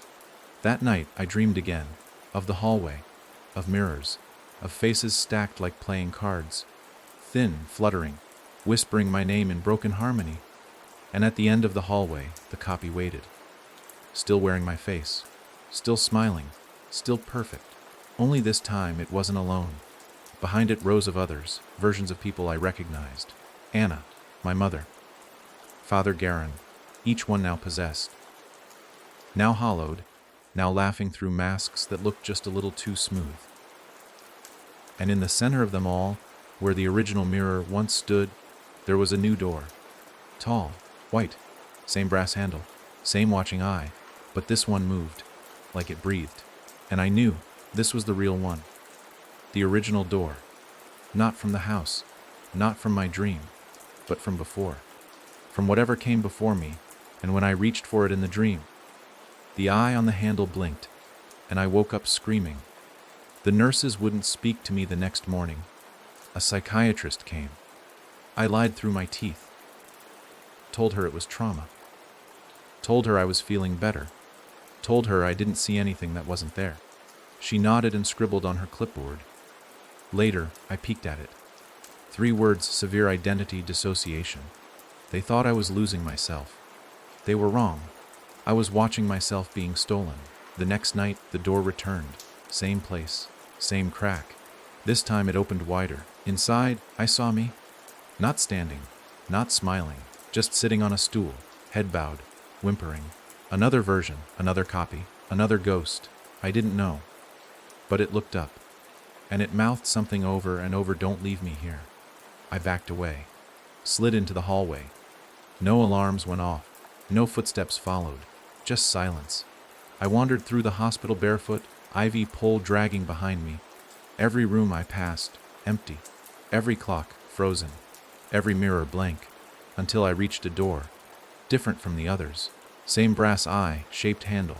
Same white wood, and behind it cold. The kind of cold that makes your teeth ache. I opened it, and the world shifted, not forward, not backward, sideways. And I wasn't in the hospital anymore. I was in the collector's domain. But this time, it was unfinished. I saw the skeleton of its work, mirrors stacked but blank, faces carved but featureless, copies pacing, muttering, unsure of who they were supposed to be. I wandered through the halls, and every time I turned a corner, I saw myself. A version smiling, a version weeping, a version painting symbols onto the walls with blood, but none of them were complete. None of them were me. They were all fragments, failed attempts, and that's when I saw the truth. The collector hadn't won. Not yet. It had taken pieces. But it hadn't figured out how to finish me, because I was still fighting. Because some part of me remembered who I was. It wasn't enough to steal a face. It needed consent. It needed surrender. And I hadn't given it. Not yet. In the center of the chamber, I saw the last mirror. Tall, cracked, pulsing. It held the real me. The last whole version. Trapped, still screaming, still blinking in time with me. And around it, every failed attempt. Watching, whispering, begging. The collector stood behind them, silent, massive, shifting, smiling. And it held out a hand, a choice. Let go and live as a copy, or fight and risk becoming nothing. I stepped forward, reached for the mirror, and whispered, "I remember." And the mirror shattered, again. But this time it wasn't white. It was red, and I was falling. And I woke up in the hospital bed, alarms blaring, nurses shouting, the psychiatrist crying, but the door was gone. No crack, no handle, just a clean, white wall. And in the mirror above the sink, my face. Whole, bleeding, real, and it blinked when I did. But just for a moment, in the reflection of my tears, in the glint of the window glass, I saw the eye. Still watching, still waiting, still smiling. They discharged me 3 days later with a handshake and a warning buried in a smile. "You need rest," they said. "Avoid stress. Let your mind recover." But how do you rest when your own shadow watches you breathe? How do you relax when your voice sounds just a shade off from what you remember? When your own name catches in your throat like a splinter? They sent me home, but the truth was I never left the collector's maze. The hospital walls were just paper stretched over a cage of eyes. I could feel it. The memory of the door never faded. It stayed there, branded in the corner of my vision. Every time I turned too fast or stared too long at a blank space in the wall, I swore I could see its outline, like something waiting for permission to open again. The house hadn't changed since the last time. The furniture sat where I left it.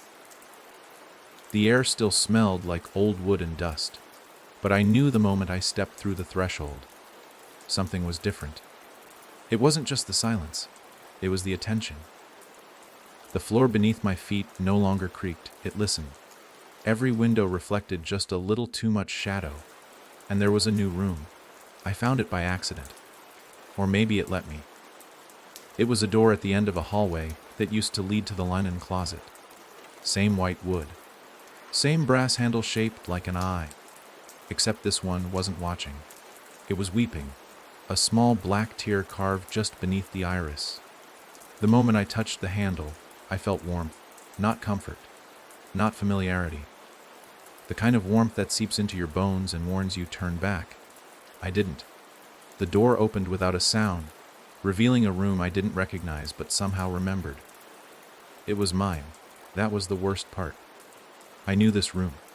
It was built from fragments of my memory, my childhood toy box, the faded posters from college, the chair where my father used to sit and read the paper.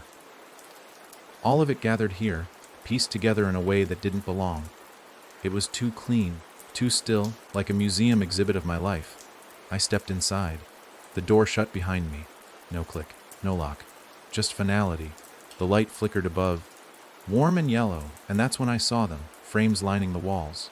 Hundreds of them, photographs, but each one distorted.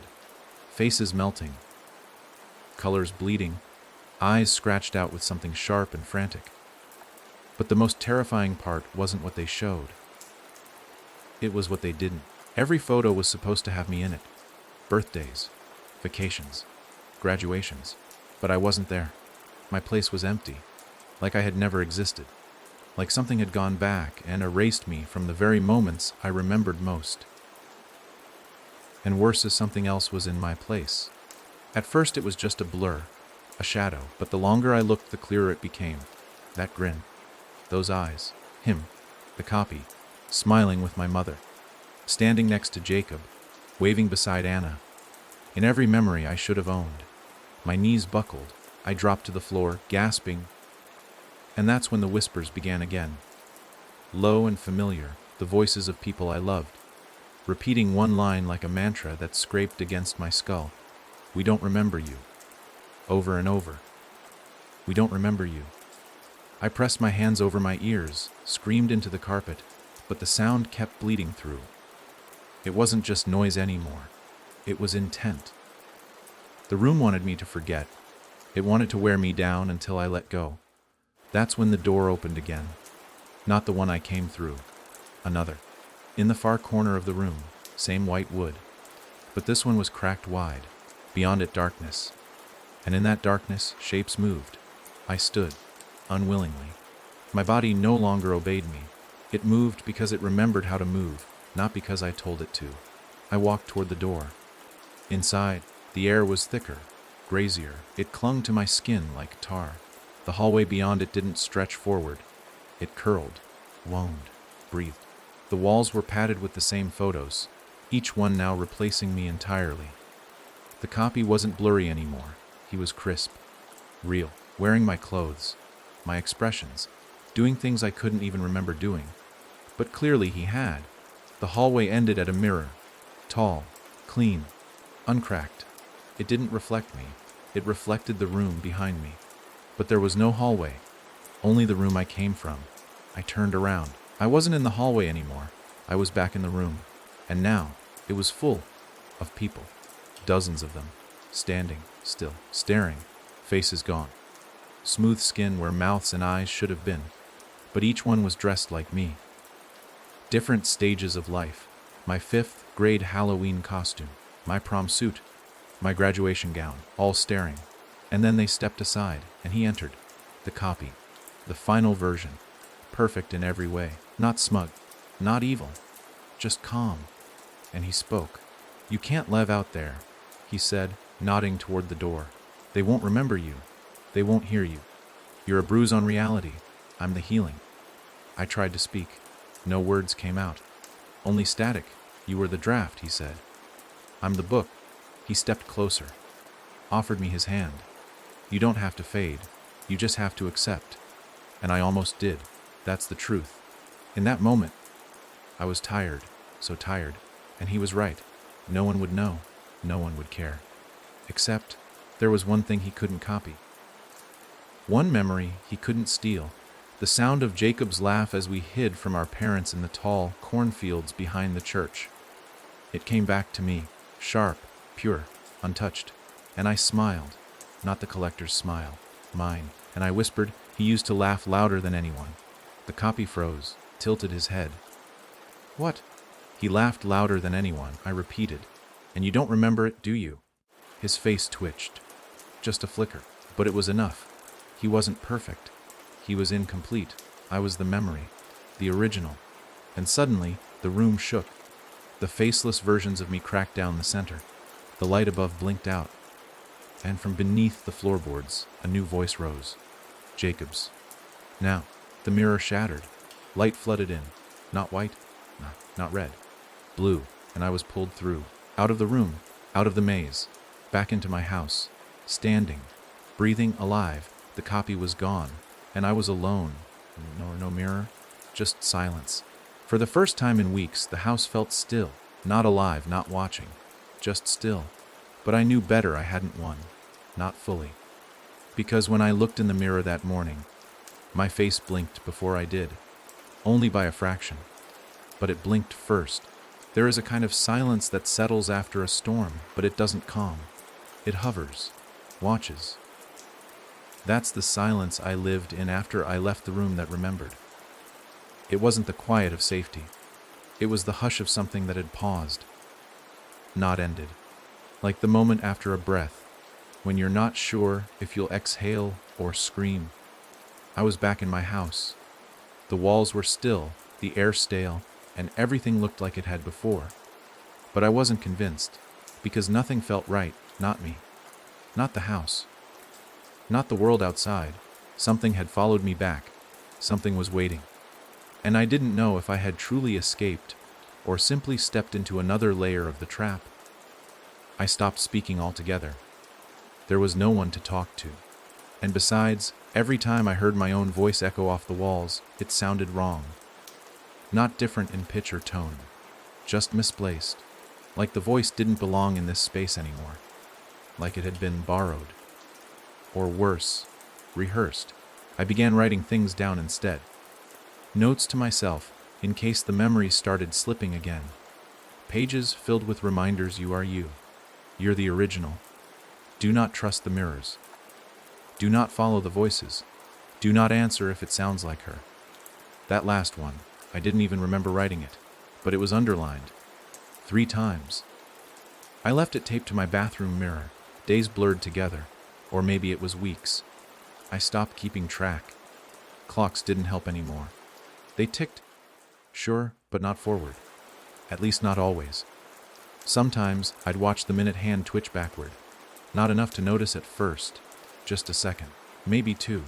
But then it would catch up, overshoot, then freeze completely. The microwave clock blinked nonsense numbers. My phone. Dead. No matter how much I charged it, it never turned back on. I tried replacing the battery. Nothing. Like it knew. Like the device itself refused to connect to this version of the world. I began to think the collector hadn't just tried to replace me. I think it had moved me. Not into another house, or another life, or even another timeline. I think I was now living between things. A gap. A scar between the folds of reality, and this place. It looked like my home. It remembered my life. But it wasn't real. The first real sign came when I noticed the kitchen had no silverware. I didn't eat much, barely anything at all, but one night I reached for a spoon to stir coffee, and the drawer was empty. Not just a few pieces missing. Empty. I opened the next drawer, the one with the knives. Same thing, no metal, no tools, nothing with a reflection. It hit me then. It had started clearing out anything that could show me to myself. I checked the bathroom. Every mirror was gone. Not broken. Gone. As if the walls had simply grown over them, swallowed them like a wound that sealed itself shut. I ran through the house, frantically flipping picture frames, pulling at old drawers, trying to find anything, any reflective surface left behind. I found one, a shard of glass. Wedged behind the living room couch, half covered in dust, I lifted it gently. My heart thudded. I held it up to my face, and I saw nothing. No reflection. Just blankness, like my face was missing, like I was made of smoke. My knees buckled. I dropped the shard, and it sliced into my palm. Pain shot up my arm, but I didn't cry out, because when I looked down, there was no blood. Only ash. A fine, gray powder flaking from the cut, and I realized in that moment I wasn't bleeding anymore. I was disintegrating. Bit by bit, quietly, silently, without fanfare. The collector didn't have to fight me anymore. It just had to wait. For me to fall apart. That night, I dreamt of Jacob. He stood in my childhood bedroom, holding a flashlight and whispering my name over and over, his voice frantic, afraid. I wanted to answer. I tried. But every time I opened my mouth, he flinched, covered his ears, screamed. "That's not your voice," he yelled. "Stop using it!" I woke up shaking, sweating, eyes stinging with the smell of old air and dust and something like burnt wood. And in the silence, I heard it again, breathing. But not mine, not close. From under the floorboards, soft, slow, steady, I got on my hands and knees and pressed my ear to the floor. It was subtle, buried beneath layers of insulation and wood, but it was there. The kind of breathing you don't hear with your ears, but feel in your teeth, like someone was sleeping just beneath me, or pretending to. I backed away, sat in the corner of the room, and waited for something to change, but nothing did. Hours passed, then days. I began to see them again, the hollow ones, not fully formed. Not standing in front of me like they had in the collector's world. Just in the corners of rooms, pressed into the walls like dried flowers. Their outlines faint, shadows without owners. One day I walked into the bathroom and found one behind the shower curtain. Not moving, just hanging, like a skin suit made of fog. And it wore my high school hoodie. It vanished when I touched it, but its shape remained burned in the tiles like soot. That night I made a decision. I couldn't stay here. not because I thought the collector would come back, but because I was starting to believe I never left, that I had been tricked. Not into forgetting, but into believing I remembered. And that's worse, because it means I had never escaped. So I packed a bag, left the house, started walking. No destination, no plan, just movement. I thought if I got far enough away, maybe reality would correct itself. Maybe I'd find the version of the world where I still existed, where I wasn't a placeholder, where the people in photographs remembered my name. The first town I passed through was quiet, too quiet. Every person I passed smiled, nodded, but none of them looked me in the eyes. One gas station clerk stared too long and whispered under his breath, "You're fading wrong." I asked him what he meant. He just pointed to the window, where my reflection stood, smiling, waving, wearing a different outfit, one I didn't own. I ran. I didn't stop. I moved through town after town, every one colder than the last, every mirror showing a different version of me. Some crying, some laughing, some mouthing things I couldn't understand, and one, in an old motel room, simply pointed at me and said, "You're the last piece." I left that night and haven't looked back since. Now I live without mirrors, without windows, without photographs. I write everything down, every day, just to remember who I am, because the collector is patient. It doesn't need to chase, it just waits, and in the silence that follows, it listens.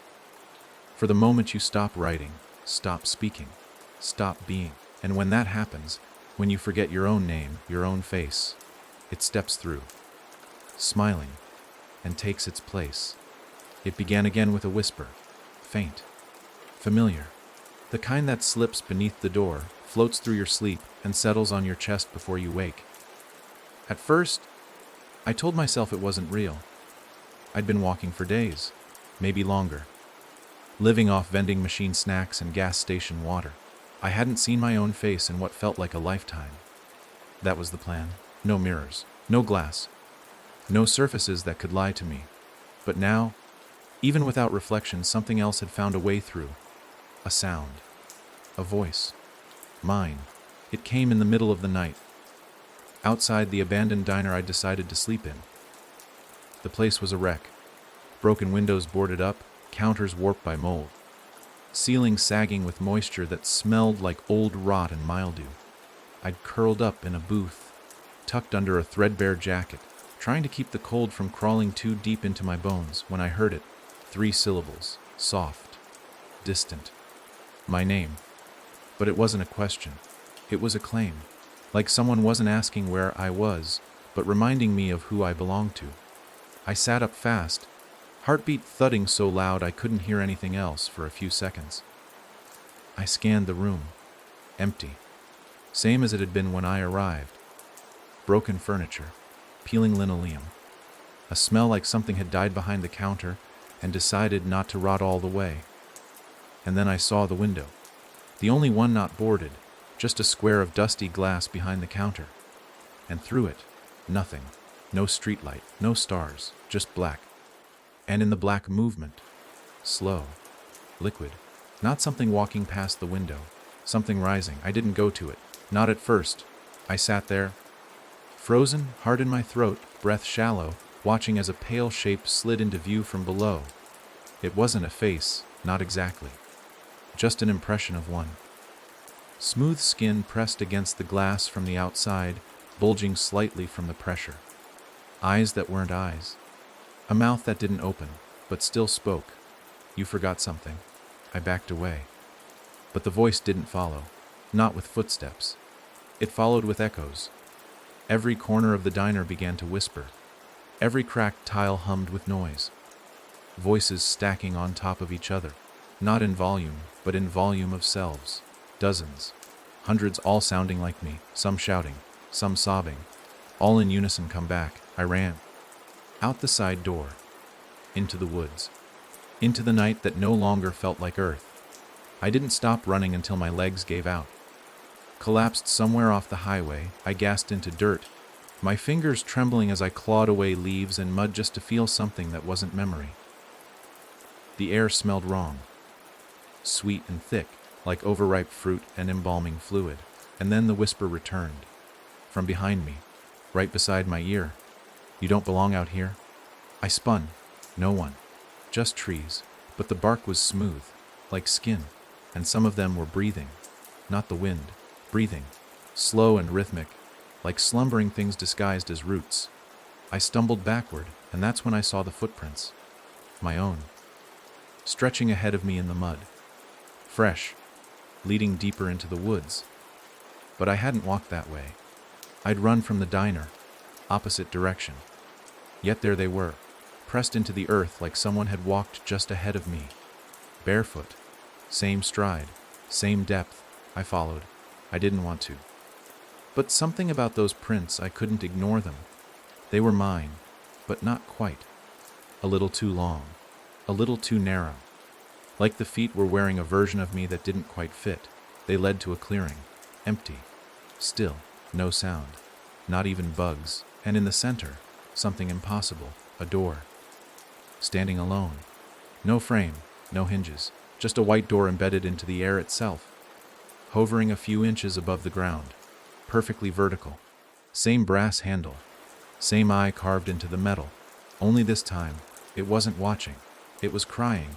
A single black tear oozed from the carving, down the handle, dripping into the dirt. And from behind it, footsteps. Slow. Steady. Getting closer. I turned to run. But the woods were gone. The trees had vanished. The clearings stretched forever now. Nothing but grass and sky, and the door, and me, and the sound of someone else breathing with my lungs. I faced the door again, and it opened, on its own. Inside wasn't darkness this time. It was light, not warm. Cold, stinging. The way fluorescent lights hum in an empty school hallway at midnight. I stepped through. Not because I wanted to, because I had to. And inside I found the room again, the one built from memory. But now it was collapsing. The walls were falling, photos melting, mirrors cracking. And in the center, him, the copy, sitting at a desk, writing in a journal. When I stepped closer, he looked up. His eyes were black now, not entirely, just the pupils. Like every face he had taken had been crushed into those 2 pinpricks of night. He closed the journal and smiled. "I thought you'd never find your way back," he said. His voice was stronger now. Too strong. He stood, stretched. And I saw the skin sagging along his jaw, the way something beneath pulsed and shifted. He wasn't just wearing me anymore. He was outgrowing me. "Where are we?" I asked. My voice cracked. Brittle. "Used too little." "This is the last room," he said. "The one where the forgetting finishes." He stepped aside, and behind him stood a new door. Tall, black, no handle, no frame. Just open. And inside, nothing. Not darkness. Not void. Just absence. A blank so full it hurt. "You've lost too much," he said. "You can't go back." "Not as you." I stared into that hole, and I felt the truth of it. He wasn't lying.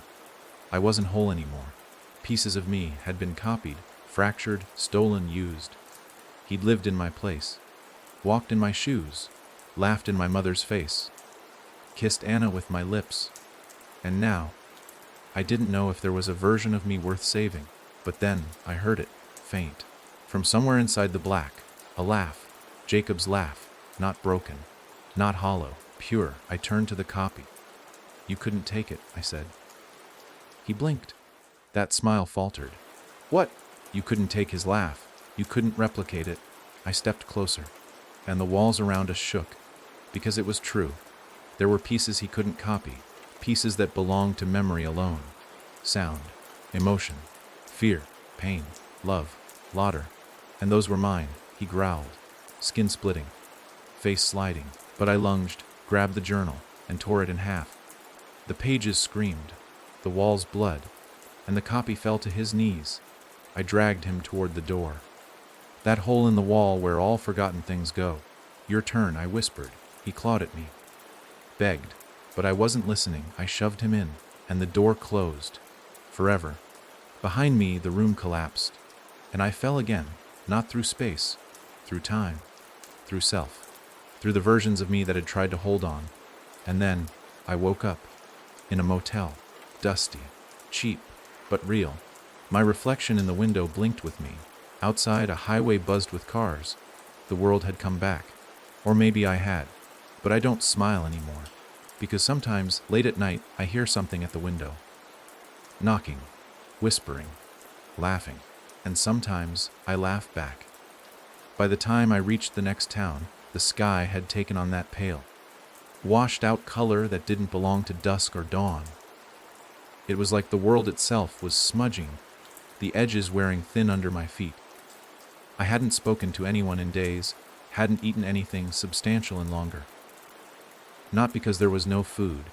There were gas stations, diners, vending machines, but because nothing tasted right. Nothing felt real anymore. The copy was gone, or I thought he was.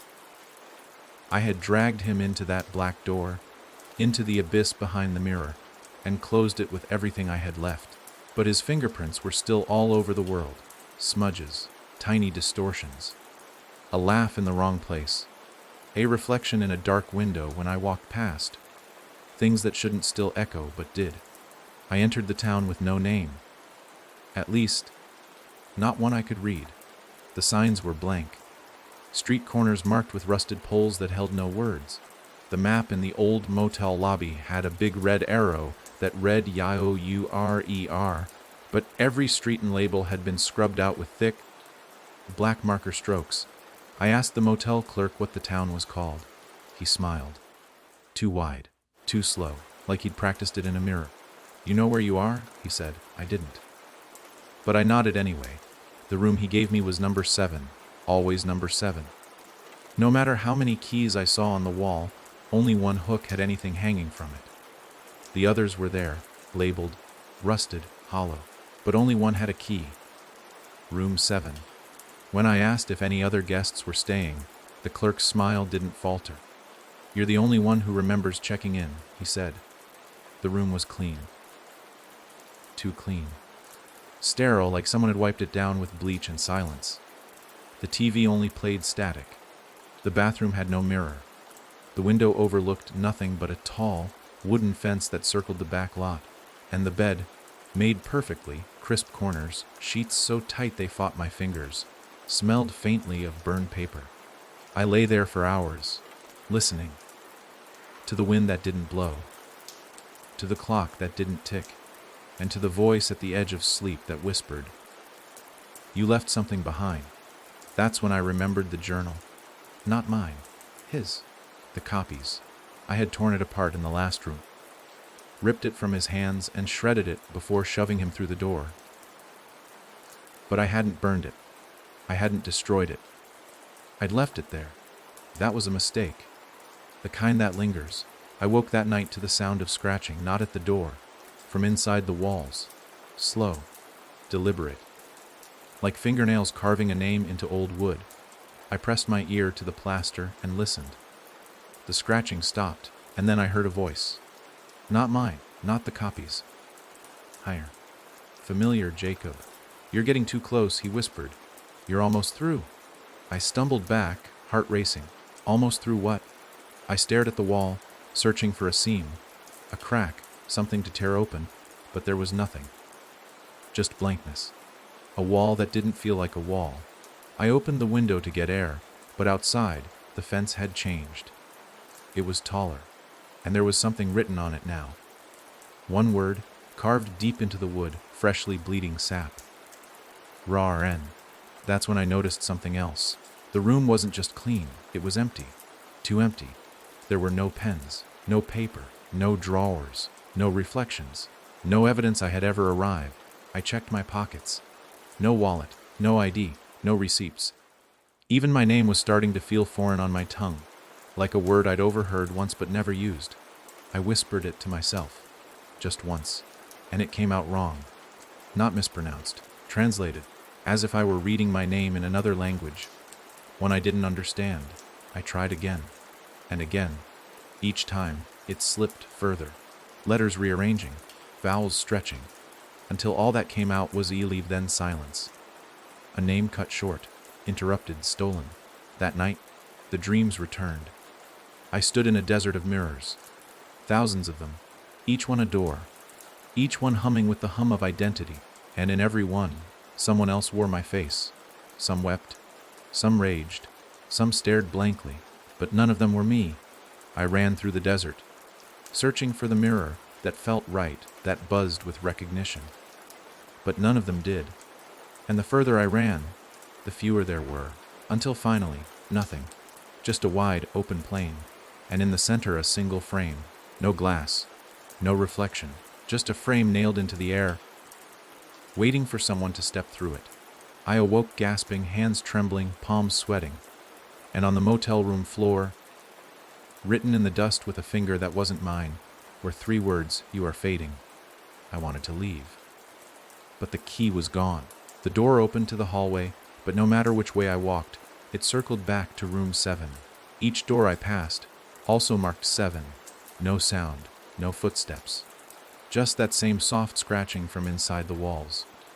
And sometimes behind it, a whisper of cloth dragging along wood, like someone pacing or waiting. I slammed a door open and screamed into the hallway. "Do you want Ephraim?" The hallway answered, not with an echo, but with a mirror sliding out of the wall where there had been none. It showed me not as I was, but as I should have been. Eyes sharp, lips uncracked, face full, whole. It smiled, and then it said my name, correctly. The first time I'd heard it in days. And then it asked, "Do you remember me?" I didn't answer. Couldn't, because the moment I tried to speak, my throat locked up, and something cold pressed against the back of my neck. Fingers, not flesh, glass. I turned and found no one, but the mirror had changed. Now it showed me standing still and something behind me. Tall, grinning, skin like silver, eyes like fogged windows. And when I blinked, it didn't. That was the moment I realized I had never escaped the collector. I had simply become too unrecognizable to register as worth keeping. A loose thread, a flaw in the tapestry. And the only way to truly be free was to become so forgotten that even it couldn't remember why it wanted me. I had to go deeper. Into the space between memory and name. Into the place where forgotten people wait. I knew where to go. Back to the origin. Back to the first mirror. Back to the place I had first heard Jacob scream. Back to the house. My house. That place on Black Hollow Road. I left the motel with no belongings. No name. No face. Just the path in my mind. And the whispers behind me growing louder with every step. Not angry. Not hungry. Just curious. Like they wanted to know how I'd slipped through. And how they could follow. When I reached the edge of Millfield, the sky cracked open. Not with light. With memory. I saw flashes. Jacob running into the house. The white door closing. The collector grinning. The mirrors. The room. The copy. Me. Fighting. Me. Screaming. Me. Forgetting. All at once. And then the house appeared. Not rebuilt. Not ruined. Just waiting. Like it never left. Like it had been walking too. Just slower. And now we'd met again. In the middle of the story. In the middle of me. I opened the front door. It wasn't locked. It never had been. Inside, the hallway stretched like a wound. And at the end, the last mirror. Still cracked. Still humming. Still holding the last piece of me. And in its surface, for just a moment, I saw a name. My name. And I said it aloud. Loud, clear, real. And the mirror smiled. Then shattered. And behind it, light. Not blinding. Not cold. But blue, soft. Like forgiveness. Like Jacob's laugh. And I stepped through. Not to escape, but to remember, because forgetting is easy, but becoming whole. That's where the fight begins. The last time I stepped through a mirror, I was running. Running from the copy, from the collector, from the place where names evaporate and faces don't stick. But this time, as I crossed the cracked glass and into the blue, lit space beyond, I wasn't running. I wasn't even hoping. I was remembering. Each footstep through the broken mirror was a memory clawed back from the abyss. One word, one sound, one unspoken ache at a time. The air was still on the other side, not cold, not warm. It just existed, the way old photographs do, silent, patient, untouchable.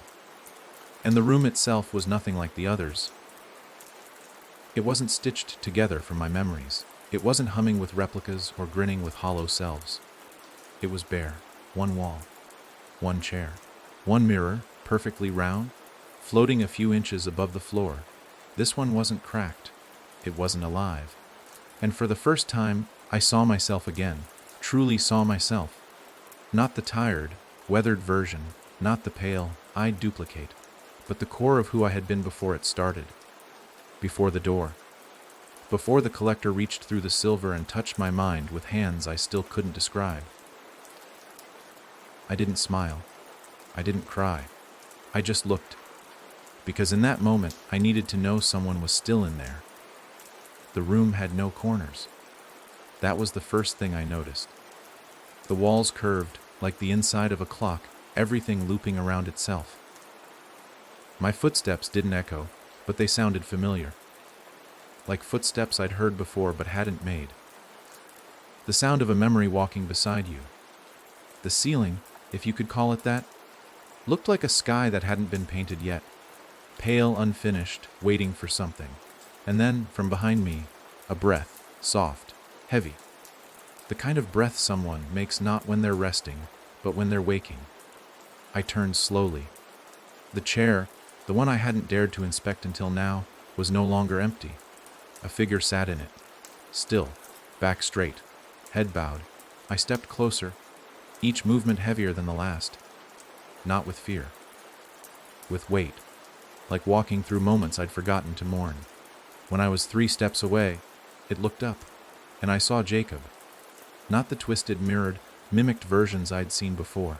Not the stitched mouth or hollow eyes or reflection trapped behind glass. This was Jacob, whole, but aged. Tired. Like someone who had lived the same day too many times. His eyes locked with mine. And he smiled. It broke me. Because for the first time in this endless spiral of mirrors and memory, someone recognized me. "You're late," he said. His voice was rough, strained, but real. A human voice. No echo, no mimic. I couldn't speak. I dropped to my knees. He reached out and took my hand. His skin was warm. And then, quietly, he said, "You made it through. I finally found my voice. I thought you were gone." He shook his head. "No, just misplaced." The room shifted subtly, like it breathed with us. The mirror floated to our side, showing us both now. 2 people. 2 survivors. Or remnants. Or something else entirely. But together. Jacob looked down at our hands and asked, "Do you know what this room is?" I shook my head. He tapped the floor gently. "It's the room where whispers go when they stop being useful." The phrase settled into me like a stone in water. This is where the collector sends everything it doesn't need, he continued. Not just faces. Not just voices, moments, forgotten conversations, unspoken thoughts, names that never stuck, all of them, right here. "Why?" I whispered. Jacob smiled. "Because even it doesn't want clutter. It feeds on recognition, identity, memory. This is its graveyard." I looked around again. The bareness made sense now. This wasn't just a room. It was what's left when identity gets chewed and spat out. "I thought I destroyed it," I said. "The collector. The copy. I thought I ended it." "You ended a piece," Jacob replied. "You closed a door. But not the door. That's still open." My blood ran cold. "The original?" I asked. He nodded. "The one behind everything. The one behind you." Jacob stood slowly. He moved like someone recovering from a coma. Every movement deliberate. Grounded. But there was strength now. Presence. "I've been here a long time," he said. "Not trapped. Waiting." "For what?" He turned to face the mirror. For someone else who remembered. The mirror shifted again. Now it showed the door. The first one. The one that started it all. The tall white frame. The brass eye-shaped handle. The one that blinked. "I saw it again," I said quietly. "Before I came here. In the motel. In my dreams. Everywhere." Jacob turned toward me. "It's not finished with you. Because you never truly stepped through. You were pulled, tricked, shown things. But you never opened it yourself." He looked into my eyes and asked, "Do you remember what you were running from when you first followed me into that house?" The question hit like a hammer. I tried to answer. I couldn't. I didn't remember. That was the first time it struck me. I hadn't been pulled into this nightmare by curiosity. I had been running from something. But what? I shook my head. No, I don't. I don't remember why. Jacob's voice lowered. Then that's where it still has you. And with that, the mirror shattered silently. Not into shards, but into scenes. Each piece hovered mid-air, spinning slowly, showing moments I hadn't thought about in years. My father yelling through clenched teeth. My mother crying at the bottom of the stairs. Anna, sitting at the kitchen table, holding a letter she hadn't read out loud. A voicemail blinking on my phone, never played. And then, me, in the hallway, staring at the white door. Tears running down my face, mouth forming a name I didn't say, and my hand opening the door. It hadn't been Jacob's idea. It had been mine. I hadn't followed him. He'd followed me. My chest tightened. I fell back, shaking, as the shards floated toward me, spinning faster. You ran, Jacob said gently, and the collector came. Because it doesn't just prey on memory. It preys on regret. I looked at him, eyes wide. You mean I? Yes, he said. You invited it in.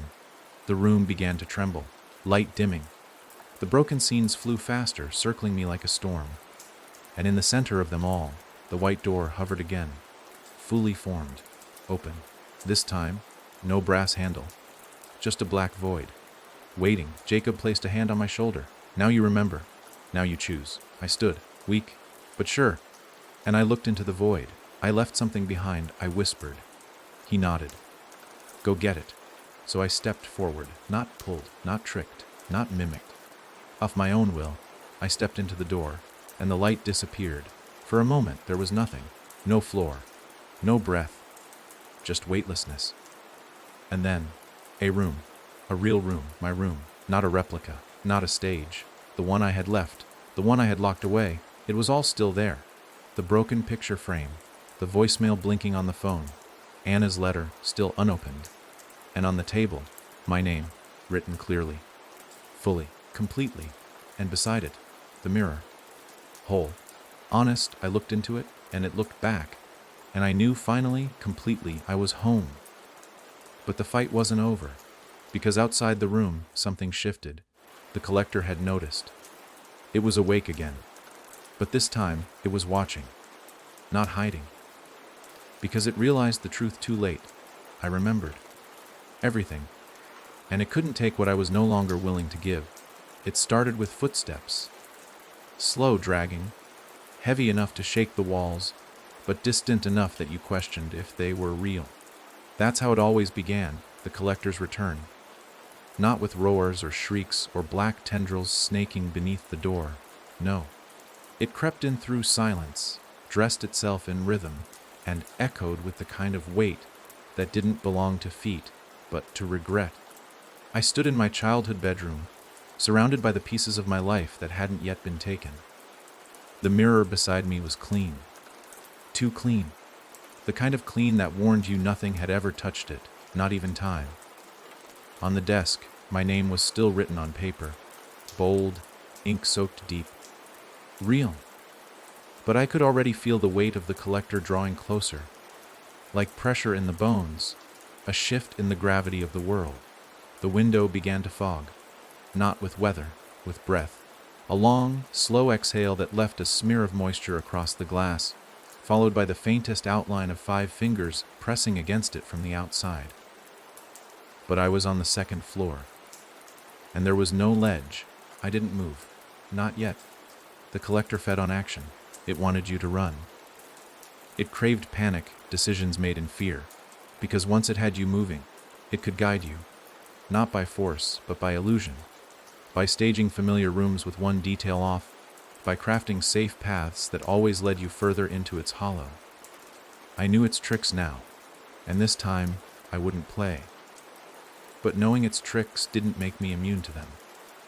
The lights flickered. The floor shifted. A hallway appeared where the closet used to be. Not built. Not opened.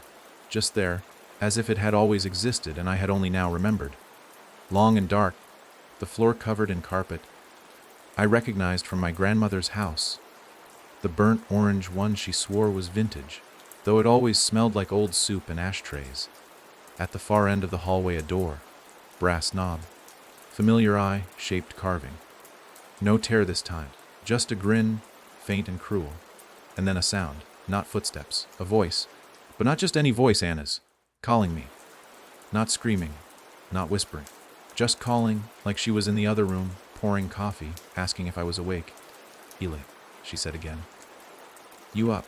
But I wasn't fooled. She never called me Eli. She always used my full name, said she liked the weight of it. I turned from the hallway and faced the desk. The letter still sat there, unopened. It had followed me through the mirrors, or maybe it had never left. Maybe it had always been the one thread the collector couldn't sever. I picked it up, the paper stiff and aged. The envelope had no address, no stamp, just my name, written in her handwriting. I opened it. Inside, one sentence. One line, inked in the same careful script she used when she was nervous. "He took your laugh, but not your voice. That's how you fight him." The hallway groaned behind me. I turned. The light at the end flickered, revealing a figure now standing before the door, too far to see clearly but tall, slouched, watching. I felt its gaze, even without eyes. It didn't move. It didn't need to. It waited, because this was the true game. Not the chase, not the mirrors, choice. It wanted me to walk to it, open the door, invite it back in. But Anna's words echoed. "He took my laugh." But not my voice. That meant something. I stepped back from the hallway. It pulsed, reacting like a lung exhaling in disappointment. The figure didn't chase me. Instead, it shrunk, slowly, folding in on itself until it was just a shadow pressed into the far wall. I returned to the mirror. My face still stared back, not altered, not erased, whole. But I had a thought. A terrifying, daring thought. What if I used the mirror not to escape, but to trap it?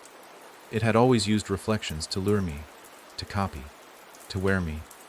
But maybe mirrors could be used the other way. Maybe, if I could force it into reflection, make it see itself, I could hold it there.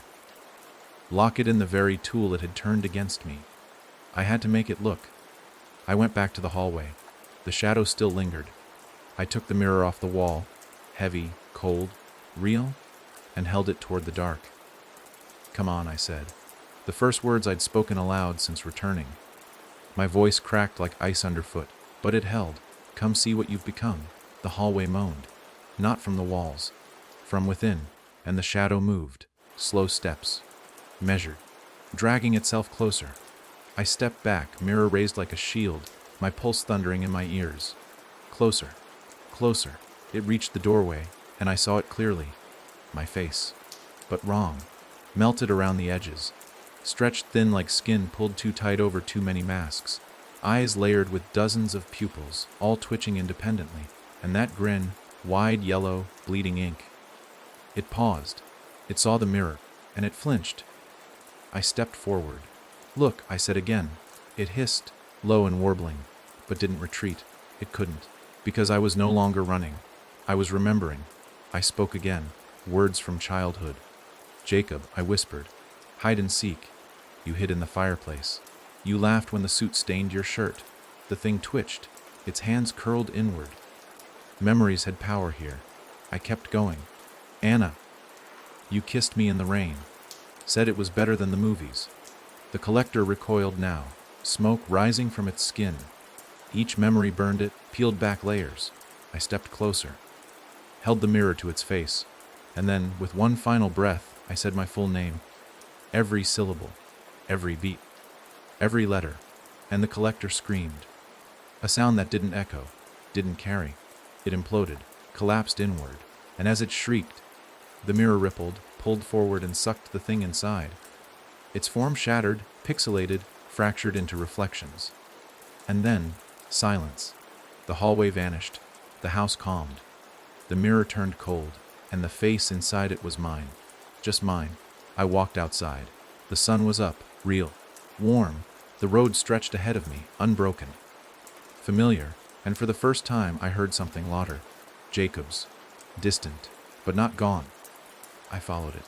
Not because I had to, because I wanted to, because I remembered. And the collector, it was sealed now, trapped in a mirror no one would ever find. As long as I remembered who I was, as long as I never forgot the sound of my own voice, it couldn't come back. But still, just to be safey, I never walked near mirrors again. It began again not with a voice, not even a whisper, but with scent. That soft, bitter edge of smoke laced with something sweeter, something green, like crushed leaves. At first, I thought it was coming from the ground beneath me. I had been walking for hours, maybe days, down a road that looked like every road I had ever known and none I had ever walked. The sun was always on the edge of setting, casting that strange half, light that made everything appear like a memory. But then I saw it, out beyond the tree line, behind a split, rail fence that leaned like it was tired of holding itself together. A gate, a path, a garden. But there hadn't been a garden there yesterday. I hadn't noticed it the day before. And I knew that road. Every tree, every stone, every twist in the gravel. This was the path I had walked since the collector had been sealed behind the mirror. Since I chose to remember instead of forget, since I found Jacob and lost him again in the space between one breath and the next. And yet this place, this fenced-off plot of land that smelled like smoke and soil, it hadn't been there. It couldn't have been. But it was now. The gate creaked as I touched it. Not loud, not cinematic, just real. Like metal strained under the weight of years and memory. I pushed it open and stepped inside. Instantly, the world shifted. The road behind me faded, not vanished, but blurred like a photo losing focus. Ahead, the garden stretched deeper than it should have. Rows of plants I didn't recognize, some with leaves that curled like tongues, others with petals shaped like eyes, blinking slowly as I passed. The air buzzed with something that felt like silence, as if the garden itself was holding its breath. I should have turned back. I should have closed the gate and kept walking toward wherever the road led, but I couldn't, because something in that garden knew me, not by face, not by name, but by thought, by feeling. It called not with sound, but with a tug behind my ribs, like an ache I had forgotten I was carrying until something reached into my chest and reminded me. At the center of the garden stood a tree, unlike any I had seen before. It didn't tower. It watched. Its trunk was smooth, barkless, pale like bone polished by time. Its branches didn't sway, even though I could feel the wind around me, and growing from its base, mirrors. Small, round, some cracked, some whole, sprouting like mushrooms. Each one reflected a different sky, a different version of me. One looked angry, one cried without sound, one bled from the eyes, and one, closest to the roots, smiled wide and unblinking. I crouched beside that mirror and stared into it. It stared back. And then it spoke, but not aloud, inside me. "Do you know what you've planted?" I flinched. I didn't answer, because I didn't understand the question. The garden pulsed. A wave of scent rolled through the air. Cinnamon, sweat, and something like old breath. It hit hard, drawing tears to my eyes. The tree began to creak, not from wind, from memory. The same way old houses creak when they remember who built them. "You buried it here," the voice said. What did I bury? I asked, finally giving voice to the knot in my throat. The tree split, not broken, just opened, like a wound stretching wide. Inside, the bark peeled back to reveal a staircase, spiraling down into the earth, into shadow, into the place beneath memory. I stepped forward. Of course I did, because I couldn't not. That's how this place worked. It didn't pull, it didn't shove, it reminded, it suggested, and your own feet did the rest. The staircase groaned beneath me. Dirt fell in small showers. Roots lined the walls, pulsing like veins, wet and warm.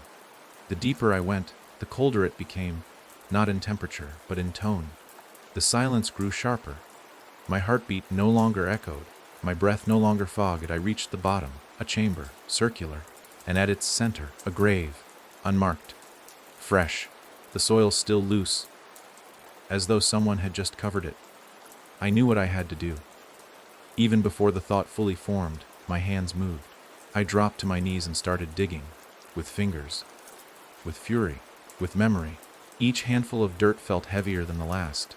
Wet, not with water, with tears, with blood, with all the things I had chosen not to face. And then my hand hit something, not a coffin, not wood, skin. I recoiled. The earth shifted, and the body began to rise. Slowly, not under its own power, but like it had been waiting for permission. A figure emerged, curled, fetal, covered in mud and old breath. And when it lifted its face to mine, I saw myself. Not the face I wore now, the one from the beginning, the one that had first opened the door. He looked at me with hollow eyes and whispered, "Why did you bury me?" I couldn't speak, because deep down, I knew the answer. I had buried that version of myself the moment the fear started. The first time I heard the collector whisper. The first time I chose to run instead of ask. The garden wasn't just a trap. It was a tomb. For the parts of me I'd tried to forget. And now they were waking. The air thickened. The roots began to shiver. Above us, the tree groaned again. The mirrors glowed. And from the grave, more arms began to rise. 1, 2, dozens, all me.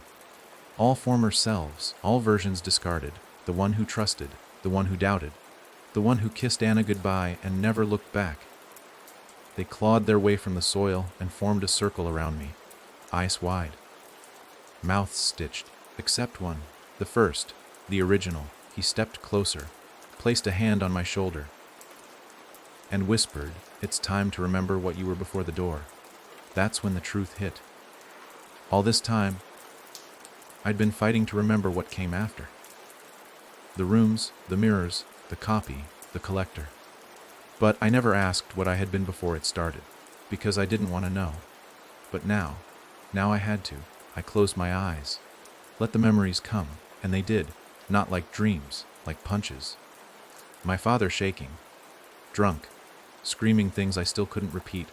My mother packing, crying into shirts. The night I almost walked away forever, until Jacob begged me to stay. And the door, the white door in the hallway, not magical, not mysterious, just an escape, an imagined portal, the kind a scared kid draws in their notebook and stares at for hours. But I believed in it so hard, so fully, that something else heard me. The collector didn't find me. I built it, with grief, with rage, with desperation.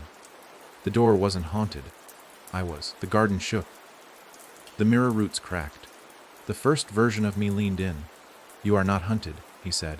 "You are the source." And I understood. I hadn't sealed the collector away.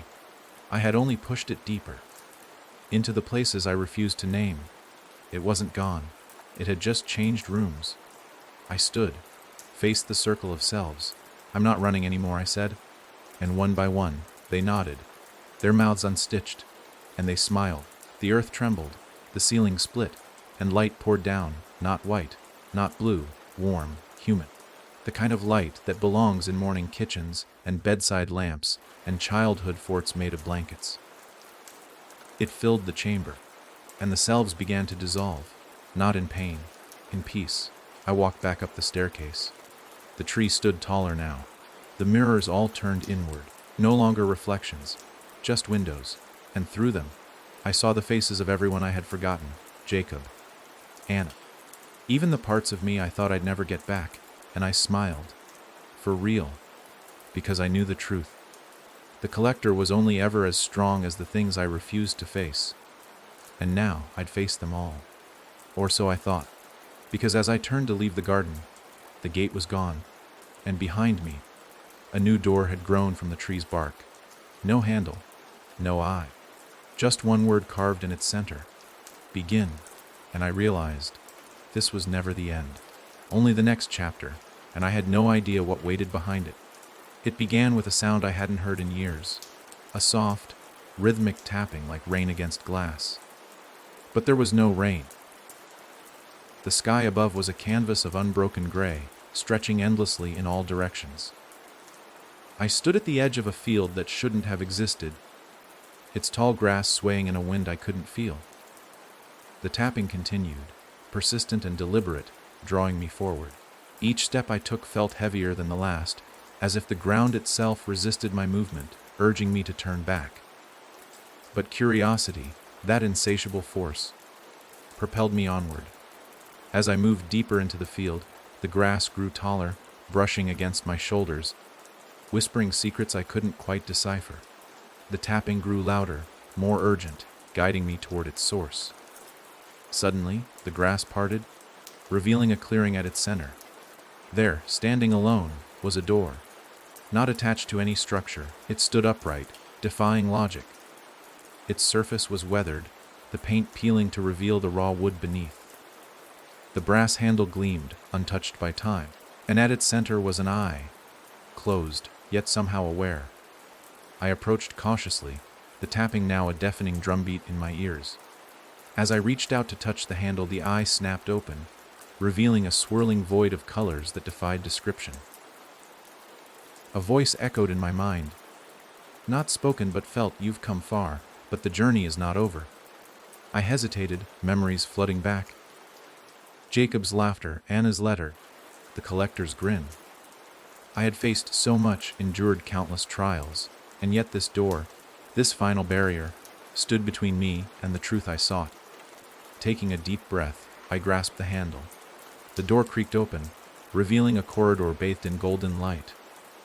The walls pulsed with energy, alive with memories both mine and foreign. As I stepped through, the door closed behind me, sealing me within this realm of reflection. The corridor stretched infinitely, lined with mirrors that displayed scenes from my past. Moments of joy, sorrow, triumph, and defeat. Each step forward brought a new revelation, a deeper understanding of the person I had become. At the corridor's end stood a pedestal, upon which rested a single object, a key, ornate and shimmering with an inner light. As I reached out to grasp it, the mirrors shattered simultaneously, their shards swirling around me, forming a vortex of memories. The key pulsed in my hand, syncing with my heartbeat, anchoring me amidst the chaos. The voice returned, softer now. "With this key, unlock the final truth. Face what you have hidden from yourself." A new door materialized before me, its surface smooth and unblemished. The key fit perfectly, turning with a satisfying click. The door swung open, revealing a room bathed in darkness. As I stepped inside, the light from the corridor faded, leaving me alone with the shadows. But I was not afraid. I had faced the collector, navigated the labyrinth of my memories, and emerged stronger. Whatever lay ahead, I was ready. In the center of the room stood a figure, vague, shifting, a mirror of myself. It spoke, its voice a blend of mine and countless others. "You have journeyed through the depths of your soul, faced the fragments of your identity, and reclaimed your essence. Now embrace the final piece." The figure extended its hand, offering a shard of glass. As I took it, the room filled with light, the shadows dissipating. The shard merged with me, completing the mosaic of my being. I awoke in my bed, the morning sun casting warm rays through the window. The world felt different, brighter, more vivid. The journey had changed me, forged me anew. I rose, ready to face the day, carrying with me the lessons of the path I had walked, the trials I had overcome, and the truths I had uncovered. The door had waited, and I had answered. It started again the way these things always seem to. Quietly. So quietly, you're not sure it even happened. A misplaced sound, the soft shuffle of movement where none should be. I had returned to the house, or something shaped like it. On the outside, it wore the familiar bones, wood paneling, chipped white paint, a wind chime that had never once made a sound even in the strongest storm. But as I stepped inside, I felt it immediately. The house was breathing again.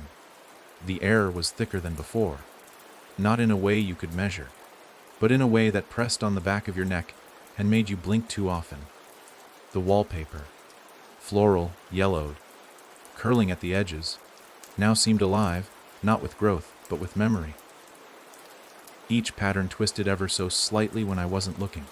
The stems bent in new directions, The petals shivered like something cold was hiding just beneath the surface. I ran my fingers along it once, just once, and felt not paper, but skin, warm, pulsing. I pulled my hand back and wiped it on my jeans, heart thudding too hard. This was the house I had grown up in. Or it was supposed to be.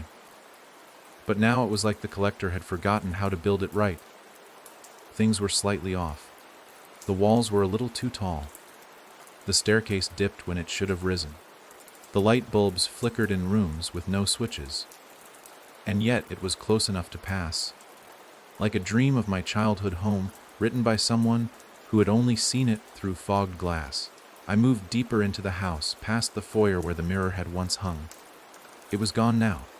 In its place, a blank frame. No reflection. Just emptiness bordered by chipped gold trim. I didn't linger. I didn't want to see what might show up if I stood still long enough. The kitchen light was on, casting long shadows across the tiles. Someone had made tea. The kettle was still steaming. There were 2 mugs. One was my mother's, ceramic, blue with a chipped handle. The other was mine. But I hadn't lived here in years. No one had. The windows were all locked. The doors too. So who made the tea? I called out, "Hello." The house answered with a single, low groan from the pipes. Not in the walls. From the floorboards beneath me. The sound of something large rolling over in its sleep. I moved toward the hallway. My feet found the familiar squeaks, but they came half a second too late. Like the sound had to catch up to the movement. And then I saw it. The writing. On the wallpaper. It hadn't been there before. Or maybe it had. Tiny script written in looping ink over and over again, curving between the flower patterns. It said one thing: let me out. Let me out. I crouched close. The ink was red, not dry, still dripping, still warm. I backed away. My old bedroom door was open now, the light off, the shadow inside impossibly deep. I reached for the switch on the wall. It clicked, but nothing changed. The darkness inside was whole, complete, and then I heard it, breathing, from inside, not mine, not just one breath, either. A chorus, dozens, hundreds, all shallow, all trembling. I stepped forward, 1 step, 2. The air got colder. The wallpaper began to peel behind me. I turned once, just to be sure the hallway was still there. It wasn't, just more wallpaper now, and behind the peeling edge eyes, so many eyes, pressed beneath the paper, staring, unblinking, watching me. I ran, into the room, into the dark. And as I crossed the threshold, the door slammed shut behind me. The breathing stopped. Now it was just me, and the silence. Until the voice came. You left me in the walls. It wasn't loud. It didn't need to be. It came from everywhere. Floor, ceiling, inside my ears. You forgot me? It said again. You left and I waited. I spun in the dark, trying to place it. There was nothing. Not even shadows now, just the void. You took the mirrors. You took the memories. You took your name. But you left me. Then came the scratching. All around me, inside the walls, under the floorboards, the sound of nails on wood, desperate clawing. Furious, I screamed. "Oh!" And the voice answered, "I'm the part of you that remembers what you don't want to." The walls cracked. Not with force. With age. Like they were finally giving up the lie, and something emerged. A shape, human in outline, but faceless. Its head turned toward me, though it had no eyes. It walked slowly. Each step made the house groan. You locked me in this place when you were 10, it said. You heard him yelling. You heard the door slam. You ran upstairs and told yourself it was all a dream. And then you built this house to keep me quiet. I fell to my knees. Because now I remembered. The real door, the real scream, my father's face, my mother's silence, and me hiding in my room, hiding in this room, and willing myself to forget. Willing the house to be safe, to be perfect, to be quiet. I had buried the truth in the wallpaper, the memory in the floorboards, and it had waited. All these years, you need to look at me, it said. I shook my head. I couldn't. Not yet. I said locate him in! It roared, and suddenly, I did. I opened my eyes and saw it fully, not a monster, not a ghost, just a boy. Me, curled up in the corner, tears on his cheeks, hands over his ears, whispering the same words again and again. It's not real. It's not real. It's not real. I walked to him, kneeled, took his hands in mine, and whispered something else. It was real. But it's over. The house exhaled.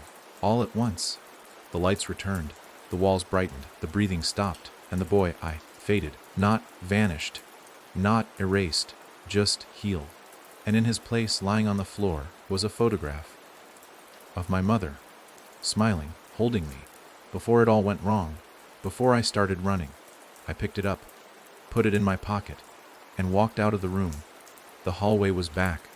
The mirror was whole again. The frame no longer empty, and in its surface, I saw only one version of myself. Not fractured, not haunted, just me. I nodded once, and the house let me go. But as I stepped outside, I noticed something. On the porch, a new letter. Unopened. No address, just 2 words. She's waiting. And I knew then, it wasn't over. Not yet. Because some doors don't close. Some stay cracked open. Just wide enough for a whisper to slip through. It wasn't supposed to be possible. Not after the mirror. Not after the garden.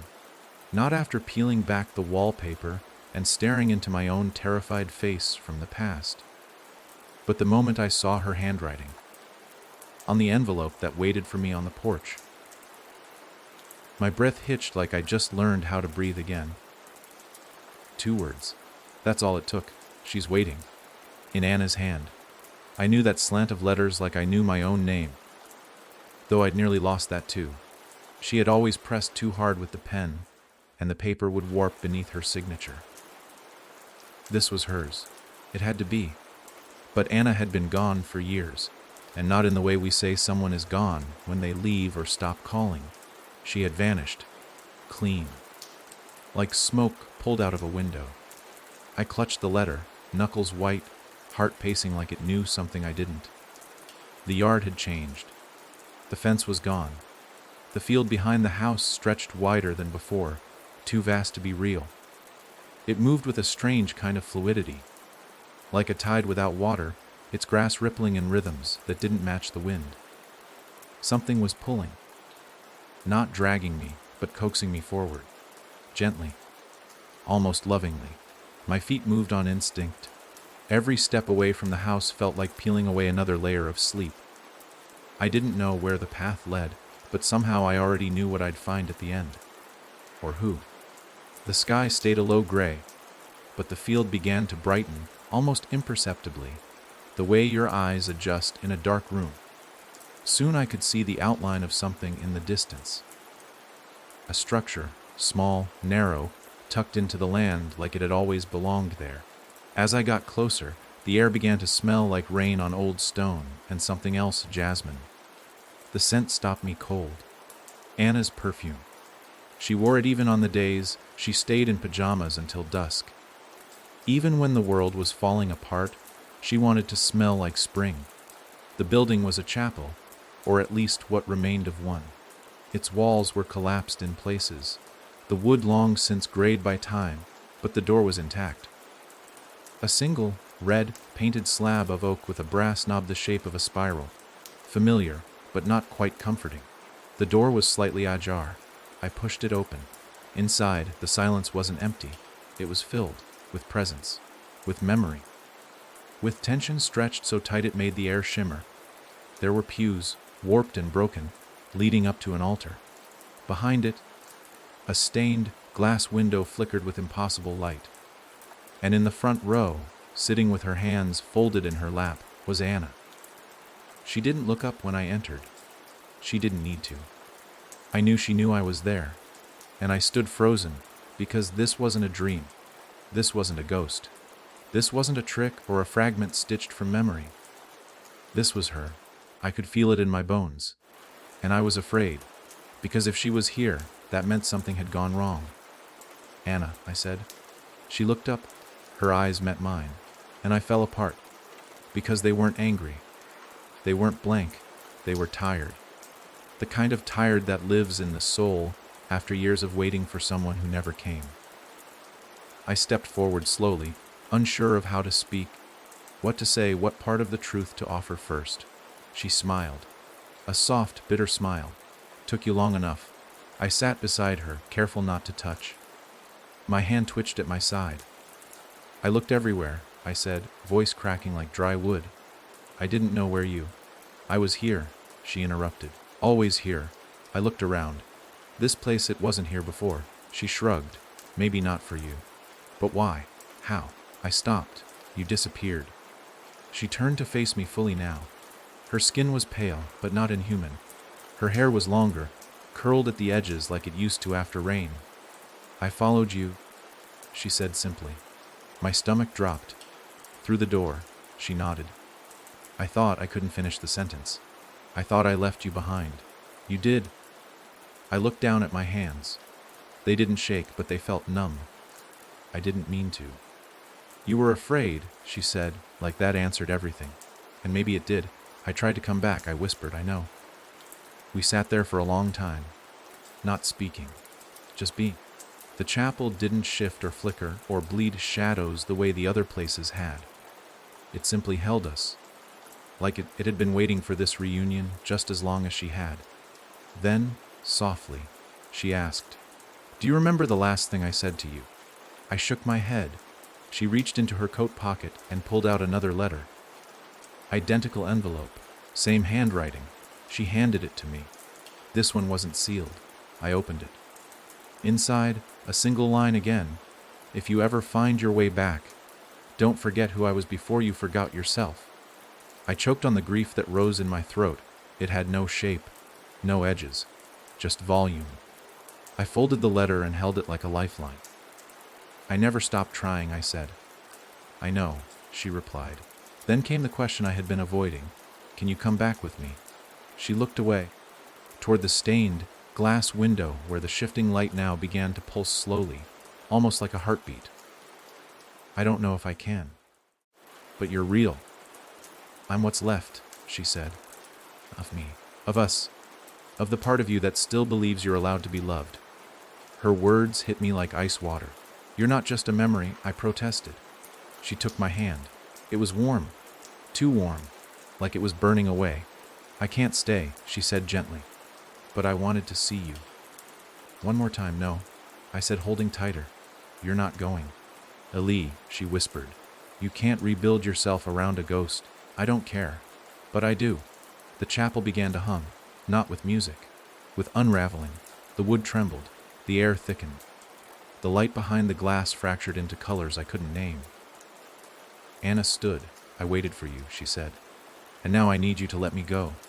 I rose too, heart hammering, blood screaming. Not again. Not like this. This time you get to say goodbye, she said. And then she kissed my cheek, like she had before. Like it meant everything and nothing at once. I'll always be a part of you, she said. The chapel walls peeled away. Wind roared. The pews flew into ash. And she faded. Not like smoke. Like memory finally finding its place. When the world steadied, I stood alone in the field. The chapel was gone. No sign it had ever been there. But in my hand, the letter remained, still warm, and the scent of jasmine lingered in the wind. I looked to the horizon. A new path waited, different from all the others. No mirrors, no doors, no collector, just the road forward, and I walked. The field behind me fell into silence like it had never held a chapel, a whisper, or a final kiss. Anna was gone, not torn away, not stolen. Gone. In that quiet, shattering way that leaves you more empty than broken. I didn't cry. There was no room left for that now. Grief was too large to fit through the throat. I simply walked. The path was new, narrow, wending, full of turns that didn't make sense even as I took them. It coiled like a serpent made of earth, weaving between patches of thorny brush and old trees with bark like blistered skin. I'd never seen this part of the world. It was like I'd stepped outside the story entirely, off the page, into something unfinished. They called it the Crooked Mile. Not in words, not in signs, but in the way the world whispered to itself here, groaning with the pressure of memories too old to speak. I didn't know how I knew the name, but I did. The way you just know certain places are cursed long before you hear the stories. And this place was cursed, yes, but not by monsters or creatures. It was cursed by remembrance. Every twist in the path seemed designed to trip you, not physically, but emotionally. At one bend, I remembered the exact sound of Anna's laugh when she beat me at cards for the first time. At the next, the face of my father after a night of drinking, eyes red, not with tears, but fury. The mile wanted something. It needed something. As I walked, the trees grew closer together. Not in a forested way, but more like a crowd pressing inward, limbs reaching like arms trying to stop me. Their branches didn't move with the wind. They moved with intent. Just barely. Just enough to suggest they were aware of me, watching, judging, and still I walked. Then the path split. Right, a wide clearing, bright and still. Left a tunnel of branches, blackened by shadow and humming low with something that might have once been a song. Instinct screamed right. Every human reflex in me screamed right. But that's why I went left, because I had learned by now, truth never lived in comfort. It nested in the dark. The tunnel swallowed me. It wasn't long, not by distance, but the moment I stepped beneath the cover of those trees, time stretched like old gum.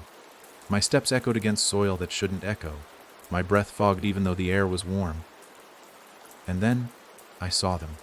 Mirrors, not hanging, not placed. Growing from the trunks of the trees, embedded like disease. Their surfaces warped and silver, as if reflecting not the present, but the worst things I'd ever thought. In one, I saw myself walking away from Jacob. In another, I saw Anna's face the night she first asked me if I believed her, and I said nothing. Each mirror had a voice, a whisper, a judgment. They didn't scream. They didn't accuse. They observed with that terrible calm that hurts more than rage ever could. I walked faster. But the path was endless, until it wasn't, until the trees broke apart into a space that shouldn't exist. A circle of scorched earth, and at its center a house. Not my childhood house, not the chapel, not any house I'd ever known, but it knew me. I could feel it. It breathed in time with my lungs. I stepped forward. Its walls were black, not painted, charred, like it had burned long ago and refused to fall down. The windows were fogged with breath, but there was no light inside. And then the door creaked open. I didn't touch it. Didn't need to. This was invitation by memory, and this time I accepted. Inside the floor was wet, not with water, with regret. It pooled at the baseboards, thick and warm, soaking into my shoes. The house was empty, but not quiet.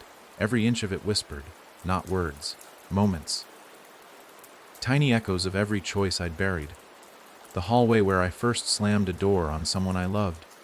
The stairwell where I told a lie that spiraled for years. The kitchen where I laughed while someone else cried behind a closed door. I was walking through my own cruelty, my own cowardice, and the house made me feel every second of it. At the far end, another door. Red, smaller, child-sized. It opened without sound, and behind it, me. Not younger, not older, just me. But frozen in the act of writing. A letter. I stepped forward, trying to see what was on the page, but the moment I leaned over, I looked up. Our eyes met, and I remembered. This was the moment before everything fell apart. The moment I could have told the truth, could have confessed what I'd seen, could have warned Anna, could have pulled Jacob from that hallway, but I didn't. I folded the letter, slipped it under the door, and left. The me in the chair spoke. You thought this was about surviving the collector, about escaping the mirrors. But it never was. I swallowed. What was it about then? His smile was hollow. It was about earning the right to remember everything. The room twisted, and I fell. Down through the floor, down through time, down into the space between seconds. And I landed back in the hallway. My hallway, the real one, the first one. The light was on. The air smelled like burned toast and cheap cologne. And at the end of the hall, Jacob, 8 years old, holding my hand, tears in his eyes, and behind us, my father's scream. I looked at Jacob. He looked at me. "Do we run?" he asked. I wanted to. God, I wanted to. But I didn't. This time, I turned, faced the door, and opened it. My father stood there, red-faced, shaking, drunk. But not a monster, just a man, broken in ways I never understood.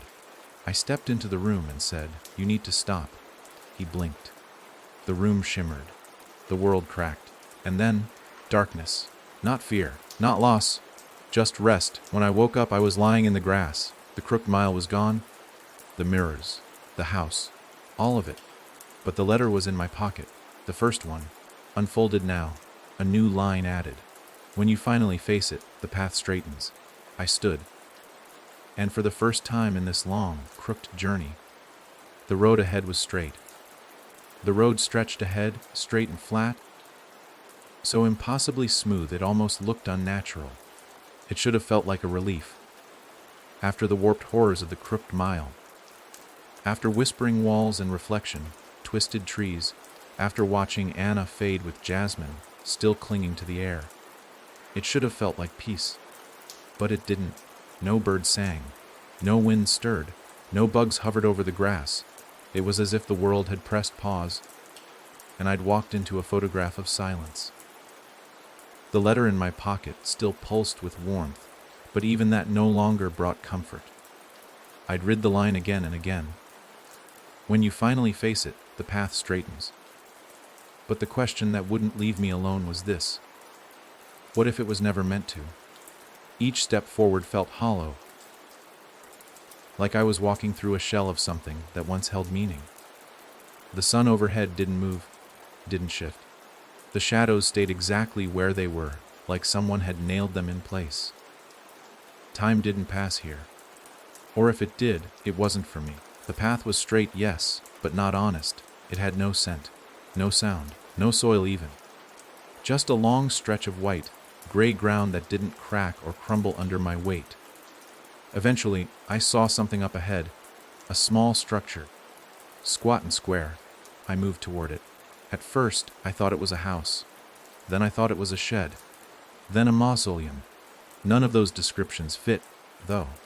It was just a cube, made of stone I couldn't name, colorless, somehow darker than shadow. And carved into the front, just above a narrow door, was a phrase, "Lo uasked far peish, tikeshanashitoshik tikosis." My gut turned cold. I hadn't asked for peace, had I? Maybe somewhere along the way, when the world tilted and Jacob vanished and Anna stopped writing, maybe part of me had wanted everything to just stop, for it all to quiet down. Maybe that wish had wormed its way into this place and built this trap. I pushed the door open. Inside, I expected dust, rot, the familiar scent of forgotten places. Instead, I found a room lined with screens. Every wall, floor to ceiling, flickered with footage, not of people, of moments. Every mistake I had made, every cruelty. Every time I said the wrong thing, stayed silent, turned away. They played on loop, glitching slightly, like old videotapes fed through broken machines. And at the center of the room, me, strapped to a chair, eyes wide, mouth open in a silent scream. But not the me of now, the me that never left the first room, the me that never walked through the first mirror, the original. And he was still watching it all, over and over, trapped, punished, frozen. I took a step forward and he looked at me. The expression in his eyes, it wasn't fear. It was relief. Like he'd waited forever for me to get here. I reached out, trembling. As I touched his shoulder, the screens all flickered, then died. The silence returned. He blinked once, then vanished, and I was left alone, with one screen still glowing, a message on it now. Simple. Direct. You can't erase pain by forgetting it. You only get free when you forgive yourself. My knees buckled, because I knew it was true. All this time, I'd fought to survive the collector, the twisted houses, the broken reflections. Not because I wanted to heal, but because I wanted to escape. And now the place I'd built to escape to had become its own prison. I stood, took a breath, and said the words out loud, like an exorcism: "I forgive you." The room cracked. not violently, more like an egg finally letting go of its shell. The stone fell away. The path reappeared, not straight anymore, a little crooked, a little real. The wind returned, the sky shifted, and far ahead, through the swaying trees, I saw it, a door, old, wooden, breathing, waiting. And I knew, without needing to read another line of a letter, that this was it, the real beginning, not of escape, but of return. And this time, I wasn't running. I was coming home. I walked.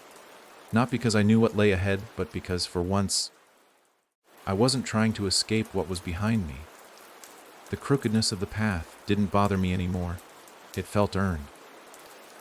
Every bend reminded me of something I had tried to forget. Jacob's frightened voice the night. We both pretended we hadn't heard our father shout. Anna's back turning as I stood frozen in the hallway, the soft sound of a mirror cracking, after I whispered a truth into its frame. The road was no longer the enemy. It was the reflection of the life I'd led, and I finally had the courage to look it in the eye. The door stood at the center of a clearing. It wasn't attached to a wall or a building, just a freestanding piece of wood weathered by rain that had never fallen and sun that never rose.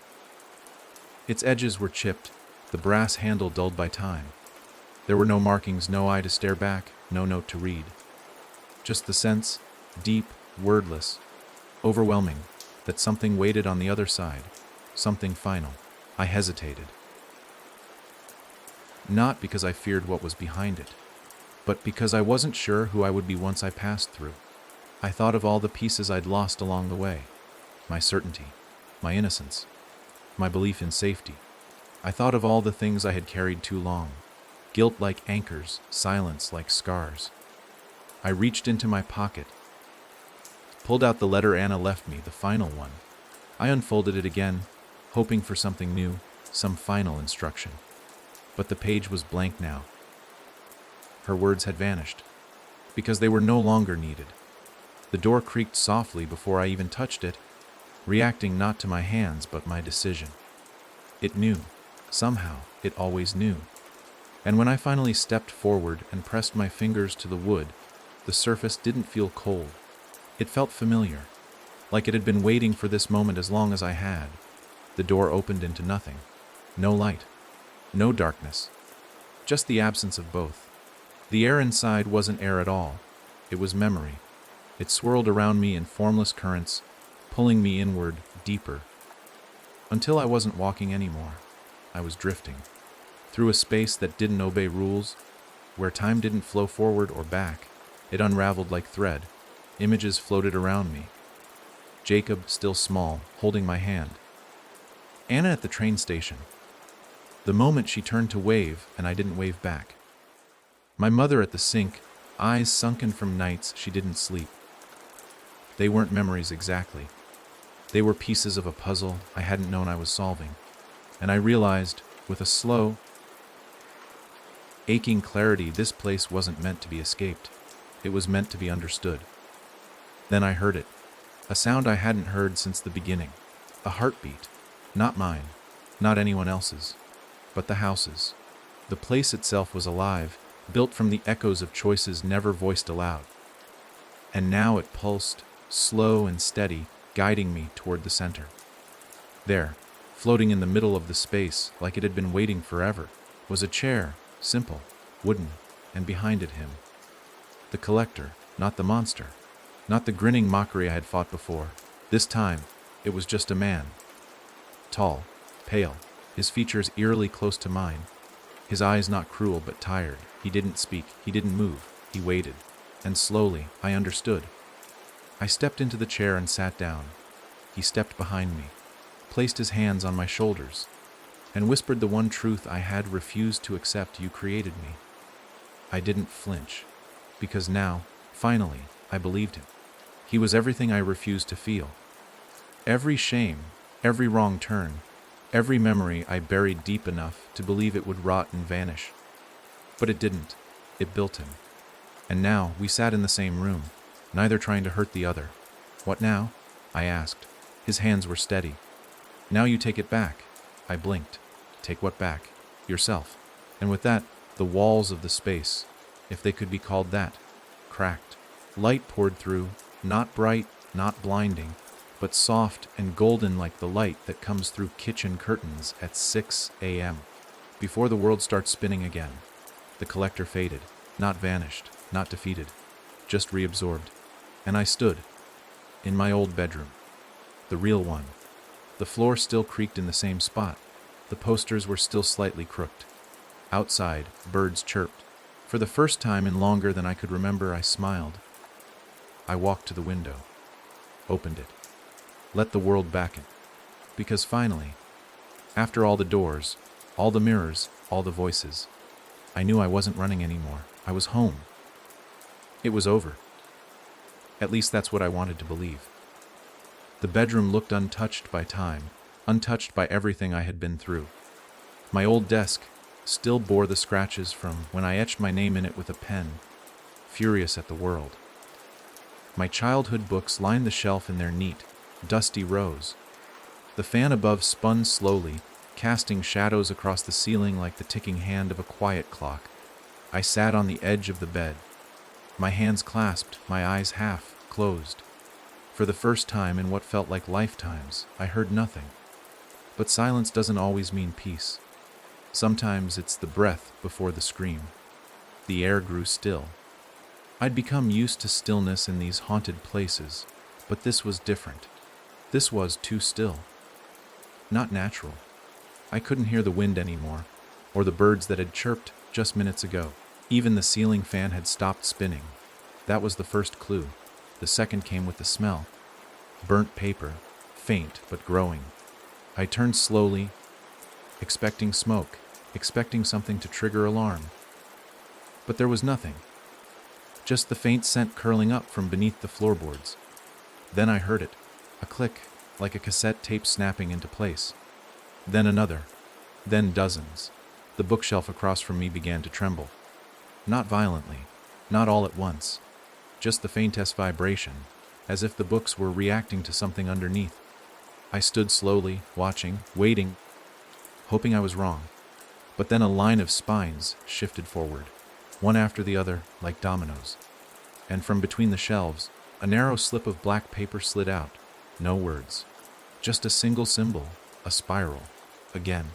I reached for it, but my fingers stopped inches away. My mind screamed not to touch it, but my body, traitor that it was, moved forward. The paper fluttered as I picked it up. It was cold. Unnaturally so. And when I turned it over, the message was waiting for me. You left a piece behind. The bedroom dissolved. Not like smoke this time. Not like dreams. But like peeling wallpaper. One layer after another, memory after memory, falling away to reveal something rotting underneath. I stumbled back, clutching the black slip, watching as my sanctuary transformed into something else entirely. I was no longer in my room. I was in the space beneath it. The one I had always sensed but never dared to see. The sub-layer of the house, the thing it stood on. It was a room, but it didn't follow any logic. The ceiling curved down like a throat. The floor pulsed, almost wet. And in the center stood a well, old, brick-lined, covered by a rusted grate. I stepped forward slowly, heartbeat climbing up into my throat. The grate was engraved with symbols, spirals, broken mirrors, eyes that blot into one another. From within, the sound came again. Click, click, click. Like dozens of cassette tapes being played all at once. I knelt beside the well and peered down. I saw a face, mine, but younger, twisting, flickering between expressions, fear, guilt, confusion, rage. This was the piece I left behind. The version of me I had abandoned here when I started building all those lies. I thought I'd forgiven myself. I thought I'd gathered all the broken pieces and mended them. But forgiveness is not the end. It's the key. What comes after is the door. I pulled the grate. It groaned, shrieked, resisted. But it gave. I reached down into the well and felt a hand reach back. It gripped mine, and I pulled. The boy who came out wasn't a child. Not really. He was the memory of one. His face was mine, but more hollow. His skin was pale. His shirt was soaked in ink, black stains. His eyes, they were blind, but somehow saw too much. "Why'd you leave me?" he asked. His voice was soft. It wasn't angry. That made it worse. "I didn't know you were still here," I said. "You promised you'd never forget." "I didn't forget," I said, voice cracking. I ran. And I waited. He stepped forward, took my face in his hands. Cold, so cold. "You told me to hide while you dealt with it. You said you'd come back. I'm here now." He smiled, not kindly, but with understanding. "I can't come with you," he said.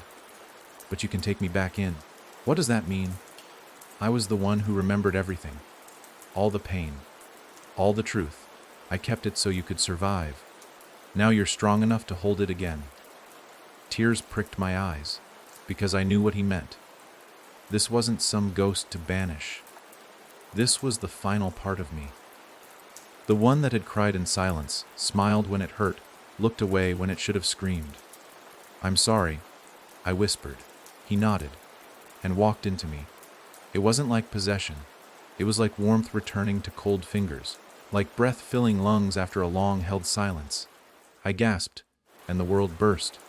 Not into chaos, into light.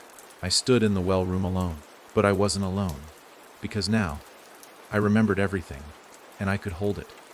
The house above creaked, calling me, welcoming me. For the first time, not as a stranger, but as the one who finally returned whole, I walked up the stairs. And this time, the silence was true. Not empty, not hiding, just peace, real peace, earned, bitter, honest. I opened the bedroom door again, and the window was open. A breeze carried the smell of jasmine and rain. A new letter sat on the bed, and for once, I didn't fear it. I opened it with steady hands. It read, "You're ready now. There's still one door left. The one you swore you'd never open. The one you locked yourself. It's waiting, and it knows your name." And I knew what it meant. I knew where that door was, and I would open it. "Next." You said next. In paragraph style, please, ChatGPT said, Pair T25, the door with my name on it. There had always been a door I wouldn't speak of. Not in the house. Not in the dreamscape. Not in the layers of memory and grief I had climbed through over and over again. It was the door beneath all the others, the first lie, the first silence. I remembered it now, and the moment I did, I could feel it stirring back into place, like a locked muscle finally twitching after years of stillness. It hadn't just been locked. I had built the walls around it, buried it in so much false light, distraction, and noise that not even the collector had reached it. But now, the letter on the bed didn't just mention it. It named it. And the moment I finished reading, I knew where to go. The hallway was darker than I remembered, not in color, but in presence. As though the light had simply grown tired of illuminating a place that had lied to itself for too long. I passed the mirror. It didn't show my reflection this time, but a closed door in endless black, hovering in space. My fingers brushed the frame. The mirror didn't crack, didn't ripple. It simply dissolved like water. Behind it, a staircase, old, wooden, covered in dust that didn't exist 5 minutes ago. I descended.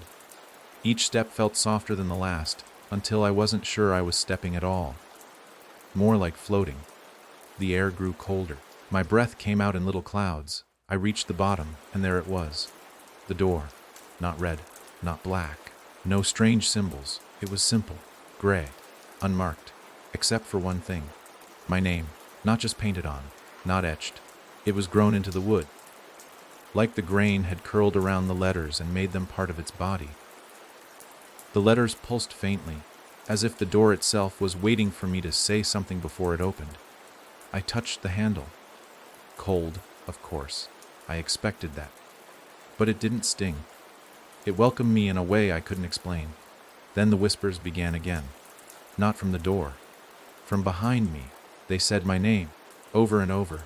Hundreds of voices. Some I knew. Anna, Jacob, my mother. Some I didn't. They didn't scream. They didn't cry. They just whispered, begging me not to go in. I turned slowly. The staircase was gone. Only black behind me now. Nothing to return to. Only forward. I pulled the door open. It didn't creak. It didn't groan. It sighed, like it had waited too long for this moment. Inside was a single chair, and a table, and sitting at that table me. But not me as I was, not a twisted, memory-sick version like before. No, this was me as I would have been, had I never run. Stronger, sharper, eyes full of fire, not fear. He looked up, and smiled. I was wondering when you'd stop circling. I stepped in. The room closed behind me. No escape. No more mirrors. No illusions.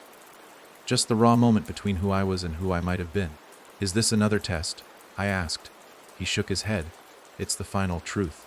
You and I, we split the moment you chose silence over action. I swallowed. I didn't know what else to do. You knew, he said. You just weren't ready. Silence stretched. He motioned for me to sit. I did. He leaned forward. So tell me, are you ready now? I didn't answer. Not yet. Because readiness wasn't something you could say. It was something you proved. I leaned forward too. And I said what I had never dared. I let her die. I let Jacob carry everything. I chose forgetting over fighting. I made it all worse. He nodded. And I forgive myself. That was the key. The room changed. No cracks. No distortions. Just stillness. The kind of stillness you get when all the lights are finally turned off in your mind and you're no longer afraid of the dark. I stood and offered a hand. I took it and merged. No violence. No shattering. Just a slow warmth. A joining. The final piece clicking into place. And I remembered everything. Not just the pain, but the love, the small moments, the jokes, the laughter before the storm. I remembered who I was supposed to be, who I still could be. The door reopened, back to the world, not rebuilt, not perfect, but real, and I stepped through, whole. Stepping through the door felt less like walking into a new space and more like slipping into skin that had been waiting for me my entire life. There was no burst of light, no thunderous declaration, no phantom to battle. Just quiet, but not the kind I'd grown used to. This silence wasn't haunted. It didn't hold its breath waiting for me to fail. It simply accepted me. For the first time, in what felt like centuries of wandering, twisted halls, cracked mirrors, and grief-drenched memories, I had crossed into a space where nothing chased me. Because nothing needed to. The chase was over. I stood alone on a plain of shifting gold. The ground wasn't sand, wasn't grass. It was something else entirely. Something soft, familiar, as though it had been crafted from memory and dream.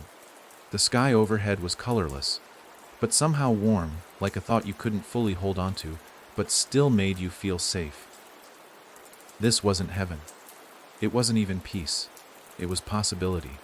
I walked forward, not because something waited at the end, but because I did. All of me. The one who had cried in the dark with no one listening. The one who had shut every door tight and thrown away the key.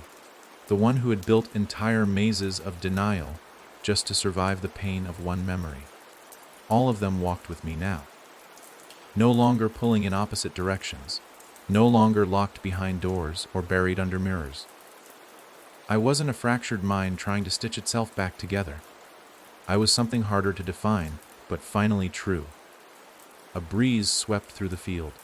There were no trees, no buildings, no signposts. And yet, I knew where I was going. It wasn't about the landscape. It was about the feel, the pull. And just up ahead, resting quietly against the soft rise of a hill, was a bench. Nothing grand. Just a place to sit. I smiled. Because I remembered this bench. Anna and I once made a pact here. In a dream, when she first slipped through the veil of memory, before I even knew what I was losing. We'd agreed if either of us ever disappeared, the other would come back here, as a promise. I never remembered it until now, because I couldn't. Not until the parts of me that buried it were allowed to speak again. I sat. The bench groaned slightly beneath my weight, not in protest but in recognition. And then, I wasn't alone. Jacob sat beside me. No older, no younger, just real, not ghostly, not flickering. Alive, in whatever way this place allowed. He didn't speak at first. Neither did I. There was no need. His presence said it all. That he remembered, too. That he forgave me. That I forgave him for the things he never even knew he did. After a while, he spoke. Anna's not far. I looked at him. Can I see her? He didn't smile, but he nodded. If you want, but not yet. Why not? Because you're still looking for something. I knew he was right. It wasn't closure. It wasn't revenge. It was the truth I had been too afraid to name. That I had not only abandoned others, I had abandoned myself. We sat in silence again. Time passed, or maybe it didn't. Then I stood. The world around me rippled, like a breath held too long. The ground shifted, forming a new path. This time, not a maze, not a spiral. Just a clear, narrow walkway stretching into the horizon. No threat, no promise, just choice. I followed it. Every step felt lighter. Not because the burden was gone, but because I no longer carried it alone. At the end of the path was another door. White, plain, no handle, but it opened for me anyway, and inside, the garden, but not twisted, not decayed, alive, overgrown even.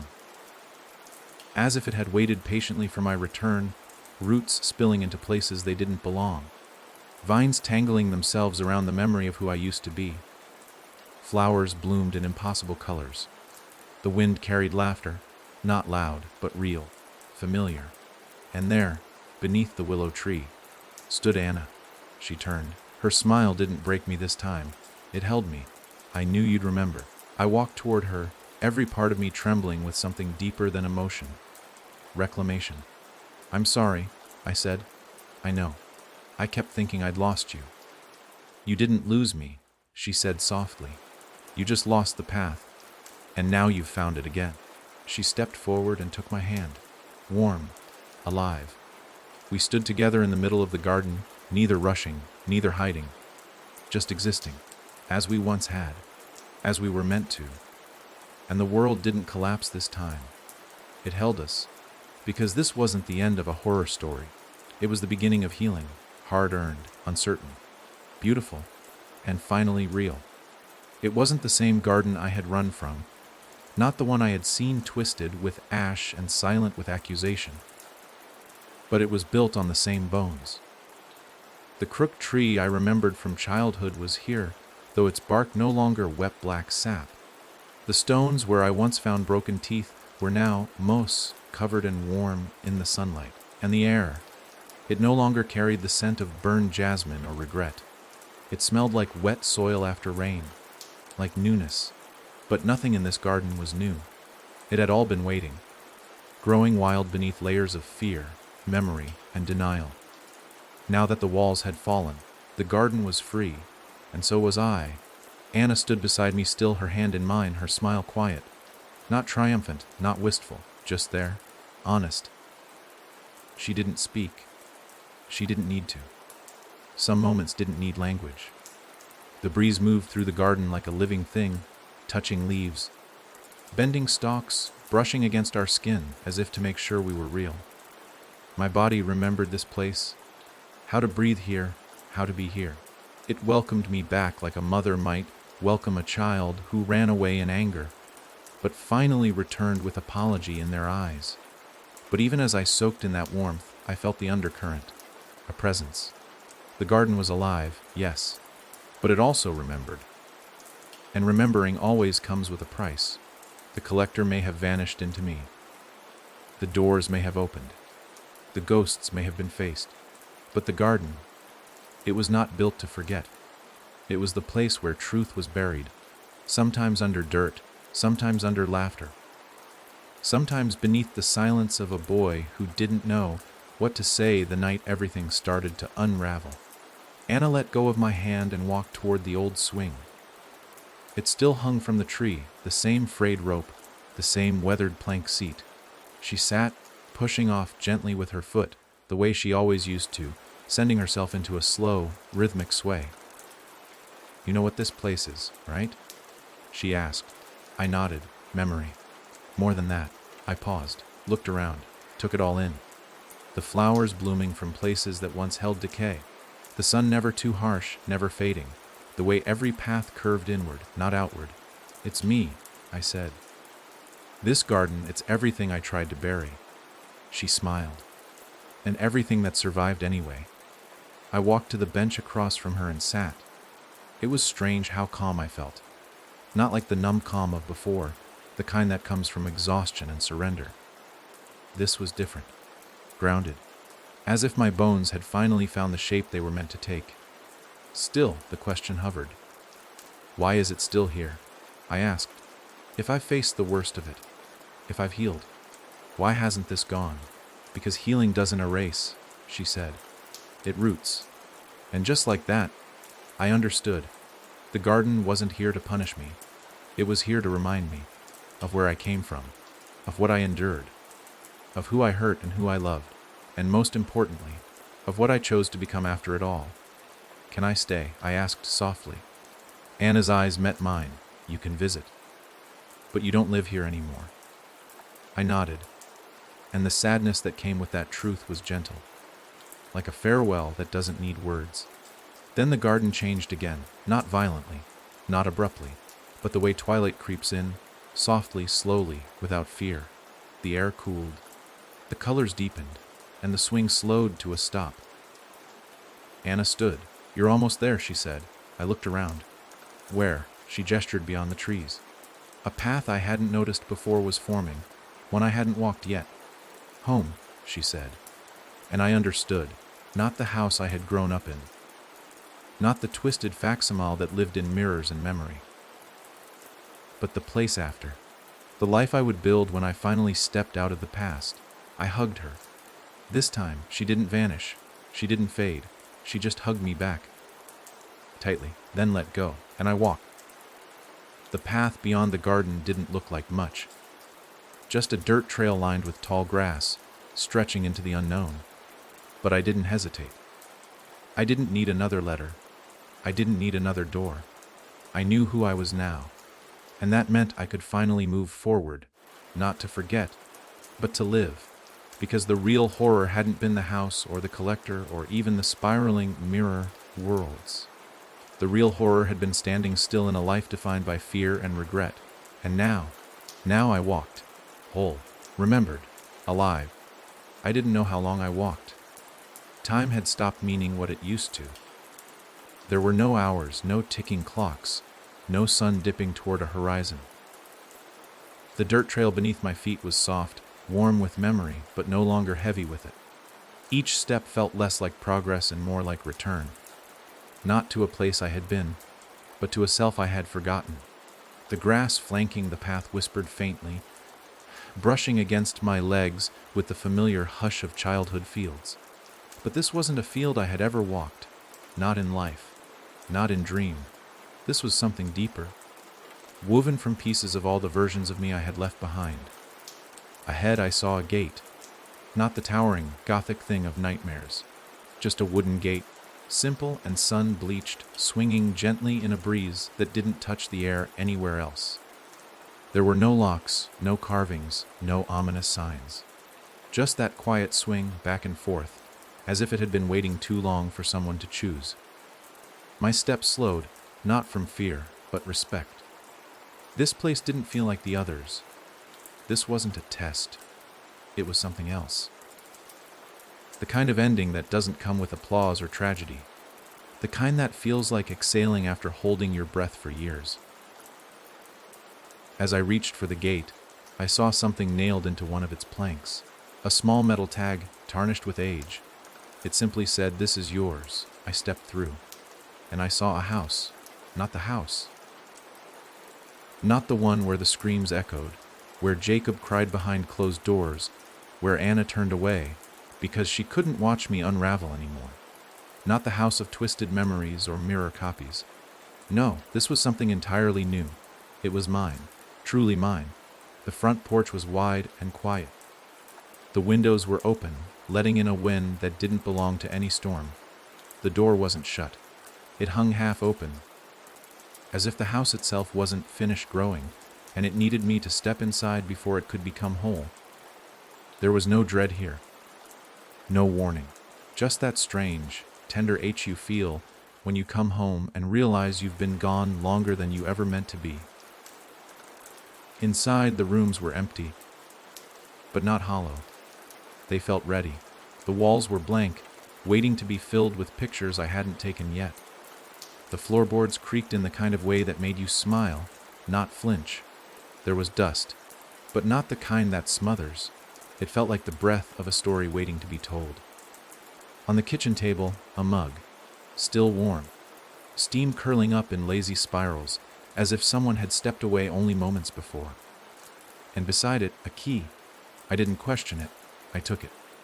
There were no doors left to unlock, no hidden chambers, no labyrinthine catacombs of grief to wander through.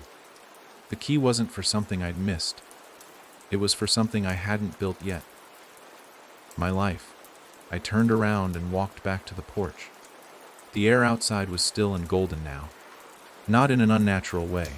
It was the light of a day ending slowly, lovingly, stretching the last bit of warmth across the land before night took its place. In the distance, I saw shadows approaching. Not threatening ones, but familiar. Jacob, walking, calm and steady. Anna, behind him, barefoot, humming a song I hadn't heard in years. They weren't dead. They weren't ghosts. They were real now in the way that mattered most. Whole in my memory. Untangled from the mirrors and rooms and horrors I'd buried them in. They came to the porch without urgency. And we sat. 3 figures that had once been broken in the same places, now just resting in the hush of a world finally allowed to breathe. No one spoke for a while, because we didn't need to. Everything that had needed to be said had already been screamed into the walls of 1,000 impossible rooms. It had been whispered into black slips of paper, etched into tree bark, left behind in chapel basements. There was nothing left to confess, only to be. Eventually, Jacob asked, "Do you think it's really over?" I looked at him, at Anna, at the house, and I said, "No, but we're ready now. Because horror doesn't end. Not really. It fades. It shifts. It waits. But so do we." And this time, I wasn't afraid of it, because I had walked through every haunted hallway of my own making, and I was still here. Still whole. Still me. The mug on the table steamed gently behind us, and I knew I would build this house into a home. I would choose what stories lived on the walls. I would choose what voices filled the rooms, and no mirror would ever tell me who I was again. Because I already knew, and I had earned every piece of that truth, one crooked step at a time. Morning came without thunder, no sharp wind, no wailing walls. Just the soft stretch of light across a room I finally called my own. The house breathed around me, not with menace, but with a gentle rhythm, like a sleeper exhaling slowly after a long, haunted dream. I lay there for a moment, letting the stillness wash over me. My chest rose and fell in perfect time with the quiet, and for once, that silence didn't feel like a warning. It felt like an invitation. I walked barefoot across the wooden floor. It creaked beneath me, same as every other place I'd been, but now it didn't feel like the floor was warning me. It felt like it was greeting me. My feet knew these boards. My shadow didn't twitch with doubt. I was safe. But even in safety, something stirred, not fear, not suspicion, something else, like a story still unfinished, waiting for its final page. In the hallway, I passed a mirror, a real one. It showed me as I was, eyes darker from what I'd seen, shoulders straighter for what I'd carried. No twisting, no mocking reflection, no whispering version of myself waiting to drag me back. Just me. Whole, present. The reflection didn't smile, but it nodded. That was enough. In the kitchen, the mug still sat on the table, cold now, but not empty. I picked it up, poured the old contents into the sink, and brewed something fresh. The sound of boiling water didn't carry any hidden voices. The steam rising didn't shape itself into old regrets. It was just a morning, like any other. And yet, not like any I'd lived in a long, long time. Jacob was already awake, standing on the back porch, staring out at the field. He turned when I stepped outside and gave me a look I knew well. Quiet, but brimming with thoughts. Behind him, the landscape rolled outward, gentle hills blooming with early sun, trees nodding in breeze. Song. It was nothing like the nightmare terrain we'd crossed to get here. No crooked paths. No traps. Just earth, soft and honest. We did it, he said. Yeah, I replied. And we had. But even as the words passed between us, we both knew something lingered. He turned back to the field. You feel it, right? I didn't answer right away, but I did feel it. A hum, faint and distant, like a bell tolling in another town. Not urgent, not angry, just persistent, calling. It's not unfinished, I said slowly, but it's not quiet either. He nodded. Not yet. Later that day, I found it in the attic. A box. Old, untouched by dust, out of place in a house so new. I opened it. Inside, a single photo, torn from a journal. It showed the old red door, the first door. The one I found in that impossible house. The one that started everything. Only now, it looked different. The red was deeper, the frame darker, and there was something carved at the bottom, a detail I'd missed before. One last story to tell. Beneath the photo was a map, drawn by hand. Crude, but unmistakable. It didn't lead into the house. It led beyond the field, into the woods. I stood there for a long time, map in hand, heart steady but loud. Anna came to me before I left. Are you sure? She asked. No, I said, but I don't need to be. She placed her hand on my chest. You're not going alone this time. Jacob joined us at the edge of the field. None of us wore armor. None of us carried weapons. We didn't need to. The worst parts of our journey had already been faced. Inside us, between us. What lay ahead wasn't about survival. It was about understanding, finishing what we'd started. We walked. The field gave way to forest. Sunlight dimmed but didn't vanish. The air grew cooler, rich with the smell of pine and soil. Birds sang here, not as warnings, but as companions. For the first time, nature didn't retreat from our presence. It welcomed us in. We followed the map closely. Every tree matched the crude sketches. Every bend in the path aligned with the faded ink, until finally we reached it, a door. Standing alone. But not like before. This one wasn't red. It was white. No carvings. No eyes.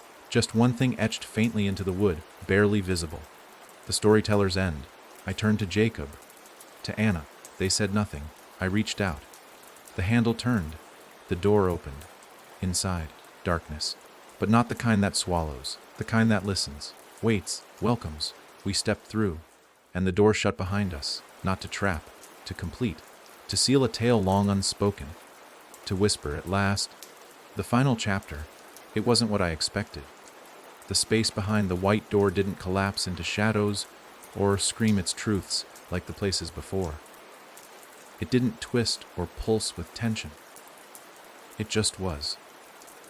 The moment we crossed the threshold, a weight I didn't even know I still carried lifted, as if the very act of stepping through was a kind of forgiveness. The air was thick, not with dread, but with memory. Like every breath I took there was borrowed from 1,000 lives I had almost lived. The ground beneath us was smooth and dark, glass, but warm to the touch, and in it I could see flickers of moments playing out beneath my feet. Not nightmares, not regrets, truths, whole, unbroken truths. Jacob walked ahead, but his steps slowed. Anna touched the wall, which shimmered like oil on water, showing glances of her old smile, her younger face, her laugh before everything went quiet. It was like this space didn't hide anything. It didn't test or mock, it simply showed. And I realized quickly this wasn't just the final room. It was the place outside the story. The story that had wrapped around us for so long, like a house with too many rooms, too many doors, too many forgotten prayers. In the center stood a single object, a desk. Plain, old, wood-scarred with time, as if many hands had touched it, some trembling, some angry, some full of hope. On the desk lay a book, not closed, not open, waiting. I approached it with slow steps. The floor beneath me didn't echo. The world was so silent that I heard my own heartbeat, like it was being spoken aloud. I looked at the book and saw the first line written in bold, familiar handwriting. This is where the story ends. Unless you choose otherwise. My throat tightened. I'd thought this part was just for closure. A final bow. But I understood now this wasn't a story about surviving horrors. This was about understanding them, about who I became in their shadows, and more importantly, about what I would do now that I had walked beyond them. The book had many pages filled, each one a room, a scream, a mirror, a face I'd both feared and loved. I saw the spiral again, not as a warning, as a path, wending inward, drawing tighter, leading to this very moment. Anna stepped beside me. She didn't speak, she didn't need to. She simply pointed at the final page, still blank. Jacob handed me a pen. I took it. And for the first time I wrote. No one whispered in my ear. No one guided my hand. The words came from the place I had been running from since the first crack in the mirror. I am not what was done to me. I am not what I feared. I am not the house, the scream, the shadow, or the spiral. I am what I choose next. And with that, the room changed, not in sound or shape, but in feel. The walls fell away. The ceiling dissolved. The glassy floor softened into grass. And we were standing in a meadow. Just like that. A place untouched by the story, but waiting for what came after. I turned to Anna. Her eyes were full, but calm. I think this is it, I said. She nodded. For this part. Jacob smiled, wide and warm. Ready, he asked. And I was. Not for a new horror. Not for another battle. For life. Real messy. Beautiful. The story had been written. Now it was time to live beyond it. We walked, the three of us, toward the horizon. And behind us, the book closed softly. Not in finality, but in peace. The sky above was impossibly wide, stretching far beyond the rules of the world I once knew. There were no stars, no clouds, just a dome of soft, glowing indigo that breathed with each step we took into the open meadow. Grass swayed without wind. Light shifted without a sun. And though we had walked away from the story, I could still feel its hum beneath our feet, like an old song playing behind closed doors. It wasn't haunting. It wasn't unfinished. It was just remembered. Because even when you leave a story, it doesn't leave you. Not entirely. Anna walked on my right, Jacob on my left. No longer shadows of guilt or grief. They were just themselves. Quiet, real, and finally at ease. I wanted to ask them if they felt it too. The tension in the air, like a deep breath being held. Not fear, not quite, but anticipation. Like the world around us had been stitched together from our survival, and now it waited to see what we'd make of it. As if it wasn't enough to have endured. We had to decide what came next. We came upon a tree in the center of the meadow. A massive thing, knotted and ancient, its bark worn smooth in places where countless hands must have touched it. Its branches stretched high and wide, each one cradling glowing leaves, gold, silver, deep green, and black. The wind that didn't exist still rustled them, carrying a low, melodic chime. I felt something shift in me as we drew near, not pain, not sorrow.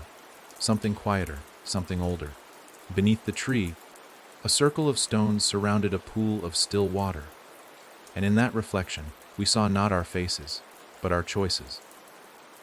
I saw myself turning away from Jacob on that final night. I saw the moment Anna reached out and I pulled back. I saw the look in my mother's eyes when I told her everything was fine, even as the walls of my world collapsed. But the reflection didn't accuse. It simply remembered. Jacob knelt beside the pool. It's not judgment, he whispered. It's witness. Anna reached into the water and pulled out a single stone, dark, smooth, and warm. Without speaking, we each followed. When I touched mine, it pulsed with a memory. Not a scream, not a wound, but a whisper you made it. Not unscathed, but whole. I clutched it tightly. Then the tree spoke. Not with words, not with voice, but with understanding. A vibration in the ground, a soft rustle in the branches. And suddenly I knew what it wanted. Not sacrifice, not surrender, just the truth. One last time, the three of us stood together in the circle. The pool shimmered and stilled, and without any direction, we each laid our stones at its edge. The ground responded, not with thunder, Not with quake, with growth. Vines bloomed, curling around the stones. Flowers opened, not fragile petals, but strange, sturdy blossoms of wood and fire. From those blossoms came sound, not music, not speech, just the echo of every moment we had survived. But this time it didn't pull me back. It lifted me, showed me what I had done, faced, fought, chose. And in that moment, the meadow bloomed wider. The tree bent toward us, dropping 3 leaves, one for each of us. Anna caught hers and smiled. We leave this behind now. Jacob turned his leaf in his palm, watching the way it shimmered. But it never leaves us. And me, I held mine to my chest, because it made us. That's when the light began. Not blinding, not violent, just a soft widening of the world. The meadow opened like a page turning, revealing more paths, more doors. None of them haunted, all of them possible. Anna looked at me. We don't have to choose the same one. Jacob nodded. But we'll meet again. We always do. And I knew they were right. We had walked through fear and fire and silence together. But the next part wasn't about togetherness. It was about becoming. We hugged once more, not in sadness, but in honor of everything we had carried, everything we had survived. Then we walked, each our own way, each toward our own future. And the meadow watched us go, not with sorrow, but with pride. I didn't look back. Not because I didn't care, because I did, deeply. But the moment Anna and Jacob took their separate paths, something in the air shifted. The meadow didn't close behind us, but it no longer felt like it belonged to the 3 of us together. It had served its purpose. It had held us in transition. Now it released us to our own roads, like a breath finally exhaled. The path in front of me curved into a forest that wasn't dark, but wasn't bright either. It felt honest, like the truth, calm, rough, and utterly indifferent to what I hoped for. It didn't promise safety, it simply was. And for the first time in my life, I stepped forward without needing a promise to follow. The trees grew taller as I moved deeper. Not looming, not watching, just existing, ancient and quiet. Their bark was cracked, as if they'd endured more storms than I could count. I reached out and touched one. Warm, rough, real. It grounded me, reminded me that I wasn't walking through another dream or some shadowy corner of my past. This was the world after. The world that came when the haunted house finally released its grip and the mirrors stopped lying. But the silence here was different from any I had known. It wasn't empty. It was waiting. As I walked, the path narrowed until it barely existed at all. I could feel it more than see it, as if the way forward was responding to the choices I had made, not laying itself out ahead of me like a map. There were no signs, no markers, just memory stitched into the roots and leaves, and somehow I could hear it, the echoes of everything I had endured whispering beneath each step. Not taunting, not warning, just echoing. Truth without judgment. That's when I saw it, a cabin. Small, almost sunken into the land. The roof was patchy, the walls leaning slightly, as if time had tried to erase it, but couldn't quite bring itself to finish the job. Smoke curled lazily from the chimney, and though I hadn't seen another person since Anna and Jacob, I knew this wasn't a place for strangers. It had been built for me. Or maybe, by me. A place I had forgotten during the madness. A refuge buried under so many layers of terror that it had almost ceased to exist. I stepped onto the porch. The wood moaned under my weight, but not in protest. More like a tired stretch. The door was ajar. Inside, warmth.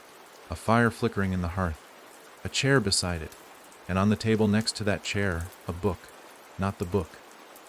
Not the one that wrote itself through my trauma. This one was blank. Waiting, I sat. The fire cracked softly. The heat reached my bones slowly, steadily. Like it knew how long I had been cold, and didn't want to shock me with sudden comfort. I reached for the book and opened it to the first page. It was time, not to revisit, not to reclaim, but to create. Everything before had been about surviving. About stitching together broken truths and peeling back the layers of horror until I could look at my own reflection without flinching. But now, I could write something new. A life not built from escape, but from intention. I picked up the pen lying beside it. It didn't shake in my hand this time. I didn't hesitate. I wrote my name, not to claim ownership, but to remind myself this is who I am now. I looked around the cabin. Every inch of it pulsed with something quiet but steady. The walls weren't haunted. They held no secrets. Just a space I had earned. Every breath I took felt fuller, as if the air here hadn't forgotten how to be kind. It wasn't paradise. It wasn't perfect, but it was mine. Outside, the wind picked up slightly. I opened a window and let it in. It carried the scent of pine and ash and something sweet, like hope that had waited a long time to be believed in again. I smiled. Not the wary, broken smile I'd worn through most of my journey. This one was simple. Honest. The cabin would hold me for now. But the world beyond it called, too, not to pull me back into horror, but to live in what I had built, what I had chosen. I closed the book, not as an ending, but as a pause, because I knew I would return to it. There was still more to write, more to be. And this time, I would write it on my terms. It had been weeks, maybe months. Time no longer tracked itself by the usual signs. There were no clocks in the cabin, no dates on calendars, no morning broadcasts to tell me what day had arrived. The only measure of time here was breath, warmth, and the way light shifted through the trees. And for the first time in years, maybe longer, I didn't need more than that. I woke when the sky went soft, slept when the fire dimmed, ate when I was hungry, wrote when the silence inside me needed to speak. The cabin had become more than a shelter. It was a companion, a witness to the healing. But as peace settled into my bones, so too did the quiet certainty that something was waiting again. One last thing. It didn't reveal itself right away, not like the others. There were no screams echoing in the walls, no black-eyed reflections clawing for my attention. This time it came slowly, a hum beneath the floorboards, a tremor in the wind, a low and distant sound, like a heartbeat outside my own. At first I ignored it, told myself it was the land adjusting to the change, to the quiet life I had built. But the hum didn't fade. It grew, not louder but deeper, like something buried was waking, not to haunt, but to be heard. I started having the dreams again, not of the house or the spiral or the collector. These dreams were stranger, simpler. I stood before a door with no handle, no color, not even a seam, just a blank wall with the feeling of a door beneath its skin. I reached for it each time.